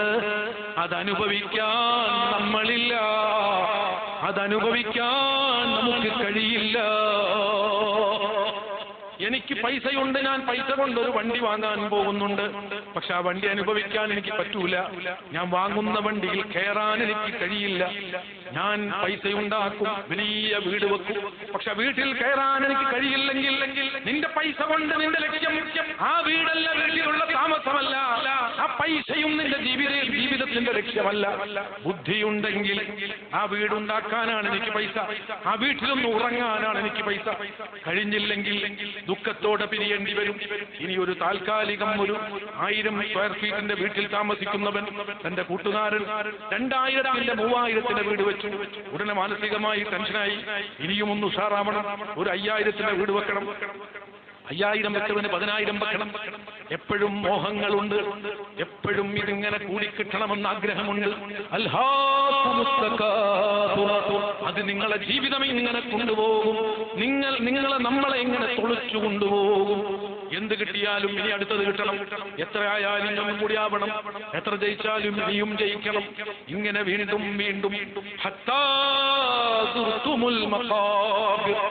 ഖബർ വരെ അധ്വാനിച്ചാലും സമ്പാദിച്ചാലും അവസാന നിമിഷവും ഒന്നുകൂടി കിട്ടിയാൽ കൊള്ളാമെന്നൊരാഗ്രഹമുണ്ട്. ഞാൻ പറഞ്ഞത് പൂർത്തിയായി മരിച്ചവനാരാണ്? എന്റെ ലക്ഷ്യം പൂവണിഞ്ഞു, ഇനി മരിക്കാമെന്ന് പറയാൻ. ഈ ലക്ഷ്യം എങ്ങനെ പൂവണിയും? ഈ പള്ളിയുടെ ഉള്ളിൽ എന്റെ ശബ്ദം കേൾക്കുന്ന നിങ്ങൾ, ഇന്ന് ലൈവിലോ മറ്റോ എന്നെ ശ്രവിക്കുന്ന ആരെവിടെയെന്ന് ശ്രവിക്കുന്നുണ്ടെങ്കിലും നിങ്ങളുടെ ഓരോരുത്തരുടെയും ഹൃദയം, നിങ്ങൾ ലക്ഷ്യം വെച്ചതെല്ലാം പൂവണിഞ്ഞ് സന്തോഷത്തോടെ ഇരിക്കുകയാണോ? അല്ല. പ്രായമായവർക്ക് വേദനകൾ അവിടെയും ഇവിടെയുമുണ്ട്, അസുഖങ്ങളുണ്ട്. അസുഖം എന്ന് പറഞ്ഞാൽ സുഖമില്ലായ്മയുണ്ട്. അവനക്ക് ആവശ്യം അതൊന്ന് മാറിക്കിട്ടണം, എന്നിട്ട് സുഖം വേണം. കടമുള്ളവൻ ഇതൊന്ന് വീടിക്കിട്ടണം, ആസ്വദിക്കണം, മനസ്സമാധാനം വേണം. വീടില്ലാത്തവനക്കൊരു വീട് വേണം, വീടുള്ളവനക്കോ അതൊന്ന് മെച്ചപ്പെടുത്തണം. ബിസിനസ് ഇല്ലാത്തവനക്കൊരു ബിസിനസ് വേണം, ഉള്ള ബിസിനസ്സുകാരന് പ്രശ്നം തീരണം. എത്ര കോടി സമ്പാദ്യമുണ്ടെങ്കിലും ഒന്നുകൂടി ഉഷാറാവണം. ആഗ്രഹം അവസാനിക്കുന്നില്ല. അപ്പൊ പിന്നെ ഒരു മനുഷ്യന്റെ ലക്ഷ്യം ഈ ഭൗതിക ലോകത്തെ ആഗ്രഹം പൂവണിയലല്ല. ഇത് മുസ്ലിമിന്റെ ഭാഷയല്ല, ഇതൊരു ഇസ്ലാമിന്റെ ബന്ധപ്പെട്ട കാര്യമല്ല. ഒരു ബുദ്ധിയുള്ള ഏതൊരു മനുഷ്യന്റെയും ലക്ഷ്യം എന്താവണം എന്താ പറയുന്നത്? ഒരു ബുദ്ധിയുള്ള മനുഷ്യൻ ഭൗതിക ലോകത്തെ എന്ത് ലക്ഷ്യം വെച്ചാലും കൊട്ടാരം, വലിയ കൊട്ടാരമുണ്ടാക്കി കോടിക്കണക്കിന് രൂപയ്ക്ക് ബിസിനസ് ചെയ്യുന്നവൻ മനസ്സമാധാനമില്ലാതെ അടുത്ത കോടിക്ക് വേണ്ടി ഓടുമ്പോ നമ്മുടെ നാട്ടിൽ പാവപ്പെട്ടവൻ കുടിലിൽ സുഖസുന്ദരമായി കഞ്ഞു കുടിച്ചു ഭാര്യയോടും മക്കളോടുമൊപ്പം കിടന്നുറങ്ങുന്നുണ്ട്. അവൻ തേടുന്നത്, അവൻ പോകുന്നത് ഇപ്പൊ നിലവിൽ ഹെലികോപ്റ്ററിലും ഫ്ലൈറ്റിലൊക്കെ പോകണം. അവനക്ക് തിരക്കാണ്, സമാധാനമില്ല. അടുത്ത ബിസിനസ് ചെയ്യാൻ വേണ്ടി ഓടുകയാണ്, സമാധാനമില്ല. എന്നാൽ ഒരു കുഴപ്പമില്ല, 500 റുപ്യന്റെ പണിയെടുക്കും. വൈകുന്നേരമാകുമ്പോ നല്ല മത്തിക്കറി, വീട്ടിൽ വന്ന് സുന്ദരമായ അച്ചാറൊക്കെ കൂട്ടി, ഈ കുട്ടികളൊക്കെ വന്നിട്ട് ഉമ്മച്ചിൻ്റെ അടുത്തൊന്ന് വരും. അപ്പൊ ഒന്ന് ഉമ്മച്ചി നുള്ളി കൊടുക്കും. പിന്നെ ഉമ്മച്ചിൻ്റെ അടുത്തൊന്ന് പോകും, ഉമ്മച്ചി ഒന്ന് കോരി കൊടുക്കും. രണ്ടാളും കൂടി ഇങ്ങനെ തമാശ പറയും. എന്തൊരു സമാധാനത്തിൽ ലളിതമായി നമ്മുടെ നാട്ടിൽ ആളുകൾ ജീവിക്കുന്നു. അവരാസ്വദിക്കുന്നത്, അവരനുഭവിക്കുന്നത് മനസ്സമാധാനമാണ്. ആവണമെങ്കിൽ ചിലപ്പോ അങ്ങനെ ഇല്ലട്ടോ. ചിലപ്പോ ഈ കഞ്ഞിങ്ങനെ കുടിക്കുമ്പോ പറയും പട്ടപ്പോക, നമ്മളൊരു വിധി, പറഞ്ഞിട്ട് കാര്യമില്ല, വല്ലാത്തൊരവസ്ഥയായി പോയി. ഓലൊക്കെ കാട്ടിക്കൂട്ടണ വയ്ക്കുക, ഓലൊക്കെ വീട് വയ്ക്കുക, നമ്മളെ പഠിച്ചോ അങ്ങനെ ആക്കി, ഇന്ന് പറഞ്ഞിട്ട് കാര്യമില്ല എന്ന് പറഞ്ഞാൽ ആ കുടിലുള്ളവനും കൂട്ടിൽ കുടുങ്ങിയ കിളിയെപ്പോലെയാണ്. ആ കുടിലിന്റെ ഉള്ളിലും കൂട്ടിൽ കുടുങ്ങിയ കിളിയാണ്, പുറത്ത് ചാടിയ മത്സ്യമാണ്. വെള്ളത്തിൽ ജീവിക്കുന്ന, കടലിൽ ജീവിക്കുന്ന മത്സ്യത്തെ കരയിലിട്ടാൽ, കാട്ടിലെ മൃഗത്തെ നാട്ടിലേക്ക് പിടിച്ചുവിട്ടാൽ എപ്രകാരമാണോ അപ്രകാരം ഹൃദയം പിടപിടച്ചുകൊണ്ടിരിക്കും. മനസ്സമാധാനമില്ല, സുഖമില്ല, സമാധാനമില്ല. അതൊരു കുടിലുള്ള കുഞ്ഞനും അങ്ങനെ വേദനിക്കും. വേണ്ടത് മനസ്സിന് സമാധാനത്തിന് വേണ്ടത്. മൻ അറാദ ഹുറൻ ഇത് മതി, ഇതെനിക്ക് പൂർണ്ണമാണ് എന്ന് വിശ്വസിക്കുന്നിടത്തേക്ക് മനുഷ്യൻ വികസിക്കണം, വളരണം. അത് പഠിപ്പിക്കുകയാണ് മഹാന്മാരായ ഔലിയാക്കൾ നമ്മുടെ മുമ്പാകെ ചെയ്തത്. അത് പഠിപ്പിക്കുകയാണ്. അതാണ് ഞാൻ പറഞ്ഞത്. നമുക്കിപ്പോ ഈ പള്ളിയിൽ വന്ന് കിട്ടിയാൽ നമുക്ക് കിട്ടുന്ന ഗുണം എന്താ? നമുക്ക് ഒരു സമാധാനം ഞാൻ വന്നാണ്, പക്ഷെ സമാധാനമായിട്ട് പോകാൻ കഴിയണം. അത് പറയാനാണ് ഖാജാ ഖാജാ ഖാജാ ഖാജാ ഖാജാ ഖാജാ ഖാജാ ഖാജാ ജിസ്തി മുഈനുദ്ദീനി അജ്മീരി വാഴും രാജാ മുഈനുദ്ദീൻ ഖാജാ അജ്മീരി വാഴും രാജാ. മനസ്സമാധാനം തരാൻ തന്നതാണ്, മനസ്സമാധാനം തരാൻ വേണ്ടി വന്നതാണ്. നമ്മുടെ മനസ്സിന് സമാധാനം തരാൻ. ആർക്ക്? ഒരു സമാധാനമില്ല, കോടീശ്വരനാണ്. ഒരു സമാധാനമില്ല, പാവപ്പെട്ടവനാണ്. അവർക്കൊക്കെ സമാധാനം കൊടുക്കാൻ ഔലിയാക്കളുടെ വഴിയാണ്. ആ വഴി വിട്ടാൽ പിന്നെ ഏത് പൈസ ഉണ്ടാക്കിയാലും സമാധാനം കിട്ടില്ല. എത്ര കൊടിയാൾ കയ്യിൽ കിട്ടിയാലും സമാധാനം കിട്ടൂല. അതിനുവേണ്ടി നമ്മൾ ഓടേണ്ടത്, സമാധാനത്തിന് വേണ്ടി ഓടേണ്ടത്, സമാധാനം ഹൃദയത്തിൽ ഉണ്ടാകണമെങ്കിൽ നമുക്കുണ്ടാകേണ്ടത് അലാ അറിയണേ, വിധിക്കില്ല. അല്ലാഹു അല്ലാഹു അല്ലാഹു അല്ലാഹു അല്ലാഹു അല്ലാഹു അല്ലാഹു അല്ലാഹു യാഹു അല്ലാഹു യാഹു. അറിയണേ അല്ലാഹ് അല്ലാഹ്. ഈ ചിന്ത മനസ്സിൽ പതിഞ്ഞാൽ, ഈ ലക്ഷ്യമൊന്ന് ബോധ്യപ്പെട്ടാൽ, ഈ റബ്ബിന്റെ തൃപ്തിക്ക് വേണ്ടിയാണ് എന്നെ പടക്കപ്പെട്ടത്, അറിയലാണ് എന്റെ ലക്ഷ്യം. മാ ഖലഖ്തുൽ ജിന്ന വൽ ഇൻസ ഇല്ലാ ലിയഅ്ബുദൂൻ ഇല്ലാ ലിയഅരിഫൂനി. എന്നെ അറിയാനല്ലാതെ ഞാൻ പടച്ചിട്ടില്ല. അറിയാനുള്ള കഴിവ്, അറിയാൻ, കണ്ടെത്താൻ, ലയിക്കാൻ പറ്റിയ പ്രത്യേകതയാണ് വിശേഷ ബുദ്ധി. അത് മനുഷ്യന് നൽകിയത് അവൻ പടച്ചപ്പോ തന്നെ അവനെ അറിയാനാണ് മനുഷ്യനെ പടച്ചത്. അതുകൊണ്ടാണ് അറിയാൻ പറ്റിയ, കണ്ടെത്താൻ പറ്റിയ കഴിവുകൾ അവന് നൽകിയത്. അന്വേഷണം പുരോഗമിക്കുന്നുണ്ട്, ഉത്തരം ലഭിക്കുന്നില്ല. രോഗിയുണ്ട്, രോഗത്തിന്റെ കാരണം അന്വേഷിച്ചു കൊണ്ടിരിക്കുന്നു. ഓരോ ഹോസ്പിറ്റലിലും കൊണ്ടുപോകുന്നു. പുതിയ പുതിയ മിഷനറികൾ ഉപയോഗപ്പെടുത്തുന്നു, പുതിയ ടെസ്റ്റുകൾ നടത്തുന്നു. രോഗമെന്താണെന്ന് അറിയുന്നില്ല, പ്രശ്നമെന്താണെന്ന് മനസ്സിലാകുന്നില്ല. എങ്ങനെ മരുന്ന് കൊടുക്കും, എങ്ങനെ പരിഹാരം, കാരണം കണ്ടെത്താതെ എങ്ങനെ പരിഹാരം ലഭിക്കും?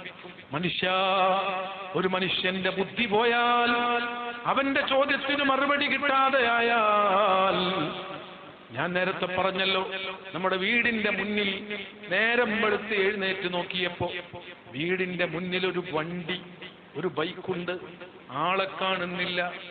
സുബ്ഹാനല്ലാഹ്, സുബഹിക്ക് നോക്കുമ്പോ ഒരു ബൈക്കുണ്ട്, ആരാന്നറിയില്ല, എന്താന്നറിയില്ല, പിടുത്തം കിട്ടണില്ല. ആ ബൈക്ക് തൊടാൻ പേടി, അത് വല്ല ബോംബാണെന്നറിയില്ല, ഇതാരതാന്ന് പിടുത്തല്ല, അതാരാന്ന് അറിയാതെ ഉമ്മാക്ക് സുഖമില്ല. ഇതാണ് ഞാൻ പറഞ്ഞത്. ഏത് ഉദാഹരണത്തിലും അത് വ്യക്തമാണ്. മറുപടിയില്ല. നമ്മുടെ അങ്ങാടിയുടെ സൈഡിൽ ഒരു ലോറി ഇങ്ങനെ ഇട്ട് വെച്ചിട്ടുണ്ട്. രാത്രി പാതിരക്ക് 2 മണിക്ക് ശേഷം പ്രത്യക്ഷപ്പെട്ടതാണ്. ഞമ്മക്ക് പിടുത്തം കിട്ടണില്ല, ആരാണാവോ, എന്താണാവോ. എന്തോ നിഗൂഢ ലക്ഷ്യമുണ്ടെന്ന് നമ്മൾ പറയും. അത് കണ്ടെത്താതെ അങ്ങാടിയിൽ കട തുറന്ന് രാത്രിയാവുമ്പോൾ ആൾക്കാർക്കൊരു പേടിയാണ്. ഇത് എന്തോ പിത്തനെ ഉദ്ദേശിക്കണോ, പടച്ചോനെ കടക്കാരെങ്കിലും കയറി വരോ, ഈ വണ്ടിയുടെ ഡ്രൈവർ ആരാണ്, ഇവിടെ കൊണ്ടുവച്ചത് എന്തിനാണെന്ന് തിരിച്ചറിയാതെ സമാധാനം ലഭിക്കില്ല.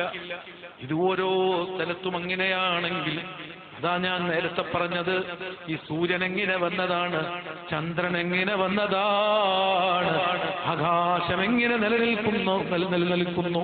ഒരു മേൽക്കൂര തൂണില്ലാത്ത മേൽക്കൂര എങ്ങനെ നിലനിൽക്കും? മേൽക്കൂരയില്ല, തൂണില്ലാത്ത ഈ മേൽക്കൂര നിൽക്കുമോ? നമുക്ക് കഴിയില്ല, ചിന്തിക്കാനും കഴിയില്ല. പക്ഷെ ആകാശം നിലനിൽക്കുന്നുണ്ട്. മിൻ ഗൈരി അമദിൻ തറൗനഹാ, കാണാത്ത തൂണിൽ അതിനെ ഘടിപ്പിച്ചതാരാണ്? ഇതൊക്കെ അത്ഭുതമാണ്. ഇതിനെ ഒന്നിനും മറുപടി പറഞ്ഞാൽ മനസ്സിന് മറുപടി മതിയാവുകയില്ല. ഉറക്കം വരുന്ന മറുപടി വരണമെങ്കിൽ ബൈക്കിന്റെ യഥാർത്ഥ ഉടമസ്ഥനെ കിട്ടണം. പോരാ, ഉടമസ്ഥൻ ഇതെന്തിനു കൊണ്ടെന്ന് വെച്ചതാന്നും കൂടി പറയണം. ഇത് രണ്ടുമങ്ങ് ആയാൽ സമാധാനമാണെങ്കിൽ ഈ ലോകം മുഴുവനും സംവിധാനിച്ച ഉടമസ്ഥനായ റബ്ബ്, മാലിക്കുൽ മുലൂക്ക് അല്ലാഹ്, അവന്റേതാണിതെല്ലാം. നമ്മളെല്ലാം ഇന്നാ ലില്ലാഹി വ ഇന്നാ ഇലൈഹി റാജിഊൻ, അല്ലാഹുവിന്റേതാണിതെല്ലാം എന്ന് തിരിച്ചറിഞ്ഞു. അവന്റേതാണെങ്കിൽ പിന്നെ എന്തിനാണാവോ ഇതെല്ലാം അറിയാൻ പറ്റിയ ബുദ്ധി തന്ന് എന്നെ പടച്ചത്? അതും കൂടി ഒന്ന് പറയണം. വണ്ടി ആരതാന്ന് പോരാതെ എന്തിനാ അവിടെ വെച്ചിക്കണെന്നും കൂടി കിട്ടണം. അതാണ് നിന്നെ പടച്ചത് അവനെ അറിയാനാണെന്ന മറുപടി കൂടി കിട്ടുമ്പോ ഈ മാരിഫത്ത് തേടിക്കൊണ്ടുള്ളൊരു യാത്രയുണ്ടല്ലോ, യഥാർത്ഥ ലക്ഷ്യം കൊള്ളയുള്ള യാത്ര, അത് തുടങ്ങിയാൽ ഓരോ നിമിഷങ്ങളിലും അവനവന്റെ റബ്ബിലേക്ക് അടുക്കുകയാണ്. അങ്ങനെ നമ്മളെ കൈപിടിച്ച് അങ്ങോട്ടും ആ ദർബാറിലേക്ക് കൊണ്ടുപോകാനാണ് അമ്പിയാക്കളുടെ വരവ്, ഔലിയാക്കളുടെ വരവ്, സ്വാലിഹീങ്ങളുടെ വരവ്. ഖജാ തങ്ങൾ ആ ദൗത്യ നിർവഹണത്തിന് വേണ്ടി ഇന്ത്യയിലെത്തിയപ്പോ ലക്ഷക്കണക്കിന് ആളുകൾ ഖജാ തങ്ങളുടെ ഈ കരങ്ങളിലൂടെ അല്ലാഹുവിലേക്ക് ഒഴുകിയിട്ടുണ്ട്, അല്ലാഹുവിനെ അറിഞ്ഞിട്ടുണ്ട്, മനസ്സിന് സമാധാനം അനുഭവിച്ചിട്ടുണ്ട്. അല്ലാഹുവേ, ഞങ്ങളെ ഖൽബൊന്ന് നന്നാക്കണേ അല്ലാ. ഏത് അവസ്ഥയിലാണ് ഞങ്ങളെങ്കിലും ഞങ്ങൾക്ക് നിന്നെ അറിയണം അല്ലാ. നീ ഞങ്ങളെ പടച്ചതെന്തിനാ? ബുദ്ധി തന്നതെന്തിനാ? ഈ വെള്ളവും വെളിച്ചവും നൽകിയതെന്തിനാ? ഈ ആകാശവും സൂര്യനും നക്ഷത്രവും ഞങ്ങളുടെ മുമ്പിൽ കാണിച്ചതെന്തിനാ? ഈ മരങ്ങളെല്ലാം മലകളെല്ലാം എന്തിനാ? ഈ കാടെന്തിനാണ്? കടലെന്തിനാണ്?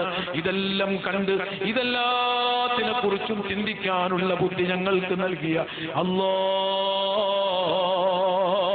നിന്നെ ഞങ്ങൾക്കറിയണം, നിന്നിൽ ഞങ്ങൾക്ക് ലയിക്കണം, ആ ലദ്ദത്ത് ഞങ്ങൾക്കൊന്ന് അനുഭവിക്കണം. തൗഫീഖ് നൽകണേ അല്ലാഹ്.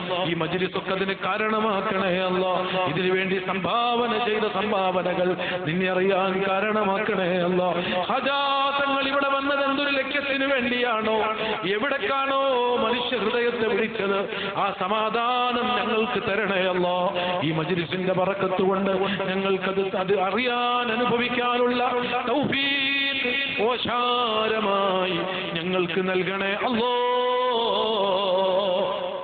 അല്ലാഹുവിന്റെ ആളായി പരിചയപ്പെടുത്താൻ വരുമ്പോ നമ്മൾ എന്തെങ്കിലുമൊക്കെ ഇന്നയിന്റെ ആളാണെന്ന് ഞാൻ പറഞ്ഞാൽ പോരല്ലോ. ഞാൻ ഇന്നയിന്റെ ആളാന്ന് പറഞ്ഞാൽ മതിയോ? വിശ്വസിക്കേണ്ട ആൾക്കാർ അത് പരിചയപ്പെടുത്താൻ വന്നിട്ടുണ്ടെങ്കിൽ, അത് ആളുകളൊക്കെ പരിചയപ്പെട്ടിട്ടുമുണ്ടെങ്കിൽ, വാദിക്കുമ്പോൾ ആൾക്കാർക്ക് ഒരു സംശയം അവിടെ ഉണ്ടാവും. ആരെപ്പോ പറഞ്ഞു? ഈസാ നബി അലൈഹിസ്സലാം, ഞാൻ അല്ലാഹു പറഞ്ഞയച്ചിട്ട് വന്നാണ്. ഇനി അബ്ദുല്ലാഹ് അതാനിയൽ കിതാബ വജഅലനി നബിയ. ഈസാ നബി പറഞ്ഞു, ഞാൻ അല്ലാഹു പറഞ്ഞയച്ചിട്ട് വന്നാണ്. അല്ലാഹു നിങ്ങളിലേക്ക് എന്നെ പറഞ്ഞയച്ചിട്ടുണ്ട്, ഞാൻ അല്ലാഹുവിന്റെ നബിയാണ്. സ്വാഭാവികമായും എന്താ തെളിവെന്ന് ചോദിച്ചാൽ, നമ്മള് നല്ലൊരു കല്ല്, ഒരു പാറക്കല്ല് എടുത്തിട്ട് നമ്മളൊന്ന് പൊക്കി അല്ലോ. ഇപ്പൊ എങ്ങനെയുണ്ട്? ശരിയായില്ലേ? നമ്മളെക്കാൾ പവറുള്ളവരാകുന്ന പാറ പിന്നെയും പൊന്തു, അതിനേക്കാളും വലിയ പാറ പൊന്തിച്ചാൽ നമ്മൾ തോറ്റില്ലേ? ഇതൊരു വെല്ലുവിളി ആരോടാ? ആ സമൂഹത്തിൽ ആരൊക്കെയുണ്ടോ അവരോടൊക്കെയാണ് വെല്ലുവിളി. എന്ത് ചെയ്താലും ആൾക്കാർ പിന്നെ അത് ചെയ്യും. നേരത്തെ ഞാൻ പറഞ്ഞല്ലോ, മൃഗത്തിൽ നിന്ന് മനുഷ്യൻ വേറെയാണെങ്കിൽ, മനുഷ്യരെല്ലാം സമമായി ജീവിക്കുമ്പോൾ ഞാനൊരു പ്രത്യേക മനുഷ്യനാണെന്ന് ഒരാൾ വാദിക്കണമെങ്കിൽ എന്തെങ്കിലും പ്രത്യേകത കാണിക്കാതെ ആൾക്കാർ സമ്മതിക്കൂല. ഞാനൊരു പ്രത്യേക മനുഷ്യനാണ്. ആരെ പറഞ്ഞു? അല്ലാഹു എന്നെ പ്രത്യേകമാക്കിയിട്ടുണ്ട്. എന്താ തെളിവ്? ഈസാ നബി അത് പറയുന്നു അലൈഹിസ്സലാം. അതാണ്, നിങ്ങൾ ആരെങ്കിലും മരിച്ച മയ്യത്തിനെ കാണിച്ചെന്നാൽ ഞാൻ അതിന് ജീവനുള്ള ആളായിട്ട് അതിനെ എണിക്കും. അത് ഞാൻ കാണിച്ചു തരാം. അതെന്തായാലും കഴിയൂല. അതിപ്പോ എങ്ങനെ കഴിയുക? മരിച്ച ആളെ ജീവിപ്പിക്കാന്ന് പറഞ്ഞാൽ ഇപ്പൊ അത് കഴിയൂല. കഴിയില്ല എന്ന് പറഞ്ഞാൽ മനുഷ്യനത് കഴിയില്ല. അതിന്റെ അർത്ഥം, ഇനി മനുഷ്യനിൽ നിന്നെങ്ങാനും അത് ഉണ്ടായിക്കഴിഞ്ഞാൽ പിന്നെ അത് മനുഷ്യനല്ല, പിന്നെ ആരാ? ദൈവമാണ് എന്നാണ് ചില ആളുകൾ പഠിപ്പിക്കുന്നത്. മനുഷ്യനെ ജീവിപ്പിക്കുക എന്ന് പറയുന്നത് മനുഷ്യന്റെ കഴിവിൽപ്പെട്ടതല്ലല്ലോ.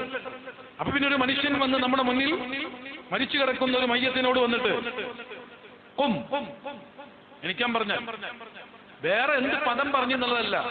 അവിടെ അള്ളാന്റെ സമ്മതത്തോട് എന്ന് പറഞ്ഞാലും ഇനി മിണ്ടാതെ പറഞ്ഞാലും എന്ത് പറഞ്ഞാലും ചത്ത് ചകത്തീന് ജീവനിടിച്ചോ ചാകും കീലാശത്തെ നന്നാക്കി വിട്ടോ. ചത്ത് കിടക്കണ ശവത്തിനോട് എണിക്കാൻ പറയാണ്. അവിടെ എന്ത് പദം അറബി പറഞ്ഞാൽ ശരി, മലയാളത്തിൽ പറഞ്ഞാലും ശരി, സംഗതി നമുക്ക് ഉൾക്കൊള്ളാൻ പറ്റൂല. എന്താ പറയണത്? ഇത് നമ്മൾ പറഞ്ഞതോ അതല്ലെങ്കിൽ മാലയിൽ പറഞ്ഞതോ അല്ലല്ലോ നമ്മൾ പറഞ്ഞത്. ഞാൻ ആ മാല പാടിയത് ആരാന്ന് പറഞ്ഞിട്ടില്ല. ചത്ത ജഗത്തിന് ജീവനടിക്കുന്നു പറഞ്ഞത് ഇപ്പൊ ഞാൻ ആരാന്ന് ഈസാ നബിയാന്ന് വെച്ചോളി. ഈസാ നബിയുടെ മാലാക്കിയാൽ മതി, അപ്പൊ ടെൻഷനില്ല. അത് നമ്മളെ നാട്ടുകാർക്കൊക്കെ ചില ആൾക്കാർക്ക് നമ്മളായിട്ട് ബന്ധപ്പെട്ടവര് നിന്റെ കുടിയിൽ അങ്ങനത്തെ ഒരാളുണ്ടാൻ പാടില്ല, അങ്ങനെ ഉണ്ട് ചില ആൾക്കാർ. നിന്റെ കുടിയിൽ അങ്ങനെ ഒരാളുണ്ടാൻ പറ്റും. ആ ഇബിലീസിനൊരു വിഷമയില്ലേ? ഇബിലീസ് അതൊന്നും പറ്റില്ല.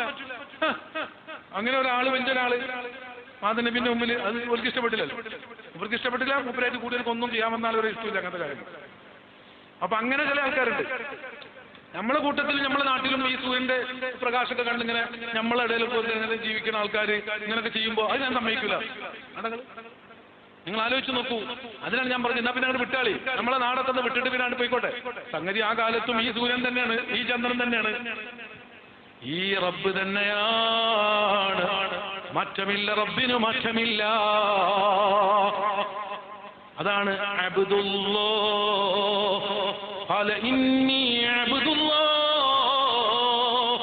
ഞാൻ അല്ലാഹുവിന്റെ അടിമയാണ്. ഞാൻ കാണിക്കണത് കാണുമ്പോൾ ഞാൻ ദൈവമാണെന്നും പറഞ്ഞു പോകരുത്. ഞാൻ ദൈവത്തിന്റെ പുത്രനാണെന്ന് പറയരുത്.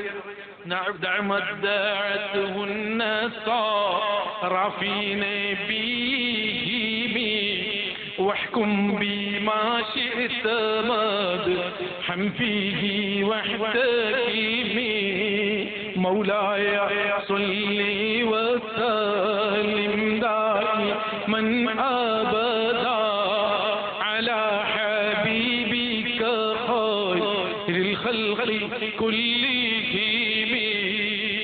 ഇവിടുത്തെ പ്രശ്നം എന്താണെന്ന് വെച്ചാൽ ആരാണ് വന്നത്, എന്താണ് പറയുന്നത്, എന്താണ് സന്ദേശമായി ഇവിടെ സമൂഹത്തോട് പറയുന്നതെന്ന് കേൾക്കാൻ തയ്യാറല്ല. അതിന്റെ വസ്തുത എന്താണെന്ന് ചിന്തിക്കാൻ പോലും സമയമില്ല. അങ്ങോട്ട് അടച്ചാക്ഷേപിക്കുകയാ. അതാണ് ഞാൻ തൽക്കാലത്തേക്ക് ഇതൊക്കെ കുപ്പിയകത്തുള്ള വസ്തുവിനെ പോലെ കാണാൻ ഞാൻ നിങ്ങളുടെ കൽബകമെന്നോവർ. ഇത് ഷെയ്ഖ് ജീലാനി തങ്ങൾ പറഞ്ഞില്ലേ, പ്രശ്നമല്ലേ? വേണ്ട, ഈസാ നബി പറഞ്ഞത് മലയാളത്തിൽ ഞങ്ങൾ പാടിയതാണ്. അപ്പൊ നിങ്ങൾ ആലോചിച്ച് നോക്കി. ഉബ്രിഉൽ അക്മഹ വൽ അബ്റസ വഉഹയിൽ മൗതാ ബിഇذനില്ലാഹ് വഉനബ്ബിഉകും ബിമാ തഅകുലൂന വമാ തദ്ഖിറൂന ഫീ ബുയൂതികും. ഇപ്പൊ എന്താ നിങ്ങളെ വീട്ടിൽ നിങ്ങൾ ഒളിപ്പിച്ചു വെച്ച എന്താണെന്ന് ഇവിടുന്ന് പറഞ്ഞു തരുമെന്ന് ഈസാ നബി പറയാണ്. ഇവിടുന്ന് പറഞ്ഞു തരും. നിങ്ങൾ ഭക്ഷിച്ചത് എന്താണ് അത് ഞാൻ പറഞ്ഞു തരും. അത് ജനലിന്റെ ഉള്ളിൽ കൂടെ പാളി നോക്കിയിട്ടല്ലേ. അതുകൊണ്ട് ഇപ്പൊ വലിയ അത്ഭുതമല്ല. അതുപോലെ അത്ഭുത അത് ഫോൺ ചെയ്ത് ചോദിച്ചിട്ടല്ലേ. അതൊരു അത്ഭുതമാണോ? പിന്നെ എങ്ങനെ എന്താണത്? ഞാൻ അല്ലാഹുവിന്റെ ആളാണ്. നിങ്ങൾക്കാർക്കും ആ അവകാശമില്ല. അതുകൊണ്ട് റബ്ബ് ഞാനുമായുള്ള ബന്ധം അത് നിങ്ങൾക്ക് ആ ബന്ധമില്ല എന്ന് സ്ഥാപിക്കാം. എന്നിലൂടെ ഉണ്ടാകുന്ന അത്ഭുതങ്ങൾ മറ്റൊരാൾക്ക് ഉണ്ടാക്കാൻ കഴിയില്ല. അതുകൊണ്ടാണ് മൂസാ നബി അലൈഹിസ്സലാമുമായി ഫറോവയുടെ സംഘം മത്സരിക്കാൻ ഒരു പൊതുവേദിയിലേക്ക് ക്ഷണിച്ചത്. മൂസാ നബി പോയില്ലേ? പരസ്യമായ ഒരു യുദ്ധം, ഒരു മത്സരം നടന്നില്ലേ? എല്ലാവരും അവരുടെ കയ്യിലുള്ള കയറുകളും എല്ലാം പുറത്തിട്ടില്ലേ? പാമ്പായി രൂപപ്പെട്ട് ആളുകളെ പേടിപ്പിച്ചില്ലേ? മൂസാ നബി സ്വന്തം കയ്യിലുള്ള വടിയിട്ടപ്പോൾ അതിനെല്ലാം വിഴുങ്ങിയില്ലേ? അവസാനം പരാജയം അവർ സമ്മതിച്ചില്ലേ? ആരെതിരെ വന്നാലും അവരെ തകർക്കാൻ കഴിയാത്ത വിധം അള്ളാഹുവിന്റെ ആളുകളാണ് അവർ എന്ന് സ്ഥാപിക്കാനാണ് അള്ളാഹു അവർക്ക് തയ്യീദിന് വേണ്ടി ഈ പവറുകളെല്ലാം അവരിലൂടെ പ്രകടമാക്കുന്നത്. ഞാനിത് പറഞ്ഞത് അങ്ങനെ ഒരു കുട്ടിയെ ജീവിപ്പിച്ചു, അങ്ങനെ മറഞ്ഞ കാര്യങ്ങൾ പറഞ്ഞുകൊടുത്തു എന്നതുകൊണ്ട് ആളെ ദൈവമാക്കരുത്. പിന്നെ ആളെ എന്താക്കും? സാധാരണ മനുഷ്യനെ ഏതായാലും അല്ല, ദൈവാക്കാനൊക്കെ പറ്റൂല. പിന്നെ എന്ത് ചെയ്യും? അള്ളാഹു അല്ല, പുത്രനല്ല, അള്ളാഹുവിന്റെ ജ്യേഷ്ഠനോ അനുജനോ അല്ല. അങ്ങനെ ഏട്ടനും അനുജനും എളാപ്പയും മൂത്താപ്പക്കുള്ള ഒരു പടച്ചോൻ നമ്മളെ പടച്ചോനല്ല. ലം യലിദ് വലം യൂലദ്. പിന്നെ എന്ത് ചെയ്യും? അള്ളാഹുവിന്റെ ആളാണ്. ഇത് അതിന് തെളിവാണ്. അള്ളാഹുവിന്റെ ആളാണ്, പ്രത്യേകം പടച്ചറബ് പരിഗണിച്ച ആളാണ്. അതാണ് റസൂലുള്ളാഹ്, നബിയുള്ളാഹ്, വലിയുള്ളാഹ്. അല്ലാഹുവിന്റെ ആളാണ്. ആ ഒരു ബന്ധം കൊടുത്തിട്ടില്ലെങ്കിൽ ഇതിനർത്ഥം കിട്ടില്ല. തേടിയാൽ മറുപടി ലഭിക്കില്ല, മനസ്സിന് സമാധാനം കിട്ടൂല. അപ്പോ ഖാജാ തങ്ങളുടെ കയ്യിലൂടെ പ്രകടമായ അത്ഭുതം എന്താണ്? ഒരു ഉമ്മ തന്റെ കുഞ്ഞു മരിച്ചുപോയി, എനിക്ക് എന്നെ നോക്കാൻ ആരുമില്ല എന്ന് പറഞ്ഞ് ഖാജാ തങ്ങൾ സമീപിക്കുന്നു. ഞാൻ വരാമെന്ന് പറഞ്ഞ് ഈ വേദന കണ്ടപ്പോൾ ഖാജാ തങ്ങൾ മരിച്ചു കിടക്കുന്ന ജനാസയുടെ അരികിലേക്ക് ചെല്ലുന്നു. ആൾക്കൂട്ടത്തിലേക്ക് കയറി ചെന്ന ഖാജാ തങ്ങൾ കുട്ടിയെ വിളിക്കുന്നു. മരിച്ചു കിടക്കുന്ന കുഞ്ഞിനെ എഴുന്നേൽക്കുന്നു എന്ന് പറയുമ്പോ അല്ലാഹുവിൽ വിശ്വസിക്കുന്ന ഒരു മനുഷ്യൻ ആ സമയത്ത് അവൻ അല്ലാഹുവിനെ ഓർക്കുന്നു.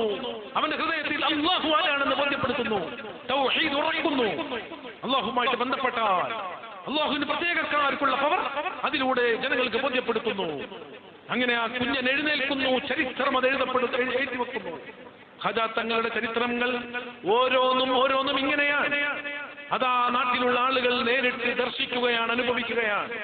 അതുകൊണ്ടാണ് അല്ലാഹുവിന്റെ ആളാണെന്ന് ബോധ്യപ്പെട്ടപ്പോൾ ആൾക്കാർക്ക് മനസ്സിലായി സത്യം തന്നെയാണ്. എന്ത് ഇയാൾ പറഞ്ഞത് സത്യമാണെന്ന് മനസ്സിലായി. ഇത് വിഷയം തന്നെ, ഇത് വേറൊരു സംഭവം കേട്ടോ. മൂപ്പര് പറയണ എന്തോ ഒരു ബന്ധം ഉണ്ടെന്ന് പറഞ്ഞാൽ എന്താണ് ആ ബന്ധം? അത് വേറെ ബന്ധമുണ്ട്, അത് നിങ്ങൾ വിചാരിച്ചമാരിന്റെ ബന്ധം. അങ്ങനത്തെ കറാമത്തുകളെ കൊണ്ട് അള്ളാഹുവിനെ സ്നേഹിച്ച് അള്ളാഹുവിൽ ലയിച്ചപ്പോൾ മഹാന്മാരിലൂടെ പ്രകടമായ കറാമത്തുകളെ കൊണ്ടാണ് ലോകമൊട്ടുക്കും ഇസ്ലാം പ്രചരണം നടന്നത്. വളരെ ഈ കറാമത്തും മഹാന്മാരും ഒന്ന് സൈഡായിട്ട് ഈ മാല മൗലിതൊക്കെ ഒന്ന് ഒതുങ്ങിയിട്ട് അവിടെ ഇറങ്ങണം. എന്നിട്ട് തീവ്രത ജനങ്ങളിടയിൽ കിട്ടണം. അങ്ങനെ ഭീകര താണ്ഡവമാടിയ ആ വഹാബി ലോബികൾ സൗദി അറേബ്യയിൽ ചെയ്ത ആ ക്രൂരകൃത്യങ്ങളുടെ പരമ്പരകൾ ഇനിയും ആവർത്തിക്കാൻ ആഗ്രഹിച്ചു നടക്കുന്ന ഈ വൃത്തികെട്ട ചിന്തകൾ നിറഞ്ഞ, ഈ വിഷം നിറച്ചു വെച്ച ചിന്തകൾ നമ്മുടെ കേരളക്കരയുടെ മുക്കുമൂലകളിലും ഇവരുടെ പ്രചരണം നടക്കുന്നുണ്ട്. ഇവരുടെ ഉദ്ദേശം ഞാൻ പറഞ്ഞല്ലോ, ഇങ്ങനെ അല്ലാഹുവിലേക്ക് ക്ഷണിക്കുന്ന ലളിതമായ, എല്ലാവർക്കും മനസ്സിലാക്കാൻ പറ്റിയ പരസ്യമായ മുഅ്ജിസത്തുകൾ, കറാമത്തുകൾ, അതിലൂടെ മഹാന്മാർ, അതല്ലേ ഇന്ത്യയിൽ ഈ കോലത്തിൽ ഇന്ത്യ രൂപപ്പെട്ടത്, ഇസ്ലാം ഇവിടെ രൂപപ്പെട്ടത്, ഇവിടെ ഇസ്ലാം എത്തിയത് ആ കരങ്ങളിലൂടെയല്ലേ. ആ ശാന്തമായ സിസ്റ്റത്തിലേക്ക് ആളുകൾ എടുത്താൽ, ഈ മക്ബറുകൾ ഇവിടെ നിലനിന്നാൽ ആ മഹാന്മാർ ഇവിടെ നിലനിൽക്കും. അവരെക്കുറിച്ചുള്ള സ്മരണകൾ നിലനിൽക്കും.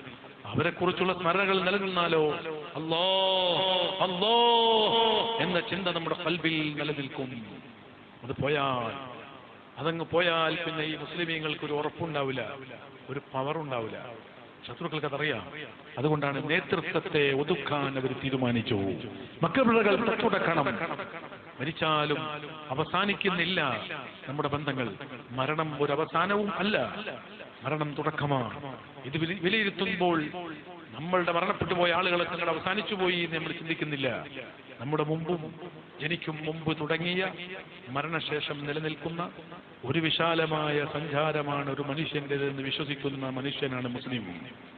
മരണം തീർപ്പ് കൽപ്പിക്കേണ്ട സംഗതിയല്ല, മരിക്കുന്നതോടുകൂടി മനുഷ്യന്റെ തുടക്കമാണ്. അപ്പൊ കഴിഞ്ഞുപോയവർ, മരിച്ചുപോയവർ കഴിഞ്ഞോ? ഇല്ല. നമ്മൾ ഈ ദുനിയാവ് കഴിഞ്ഞിട്ടില്ല, അവസാനിച്ചിട്ടില്ല. അപ്പൊ പിന്നെ ഞാൻ പറഞ്ഞല്ലോ നേരത്തെ, നമുക്കൊരു ദുഃഖമുണ്ട്. പടച്ചോനെ ഇനി എന്തൊക്കെയോ കണ്ടെത്തുന്നു പറയുന്നുണ്ട്. പുതിയ മോഡൽ ഒരു മൊബൈൽ ഇറങ്ങുമെന്ന് പറയുന്നുണ്ട്. ആ മൊബൈലിൽ നമുക്ക് ഇവിടെ നിന്നാല് അങ്ങനെ എങ്ങനെ എന്നൊക്കെ പറയുന്നുണ്ട്. പടച്ചോനെ എനിക്കത് കിട്ടാതെ ഞാൻ മരിച്ചു പോകുമെന്നുള്ള ടെൻഷൻ, ആ ടെൻഷനോടെ മരിച്ചുകൊണ്ടിരുട്ട. ഞാൻ മൊബൈൽ വന്ന് അത് കൈ കിട്ടിയാൽ തന്നെ അടുത്ത മൊബൈലിന്റെ പരസ്യം അപ്പൊ തന്നെ വരൂട്ട. അത് തന്നെ വരും, അത് അപ്പൊ തന്നെ വരും. അടുത്ത മൊബൈൽ വേറെ സാധനം വരുന്നുണ്ട്.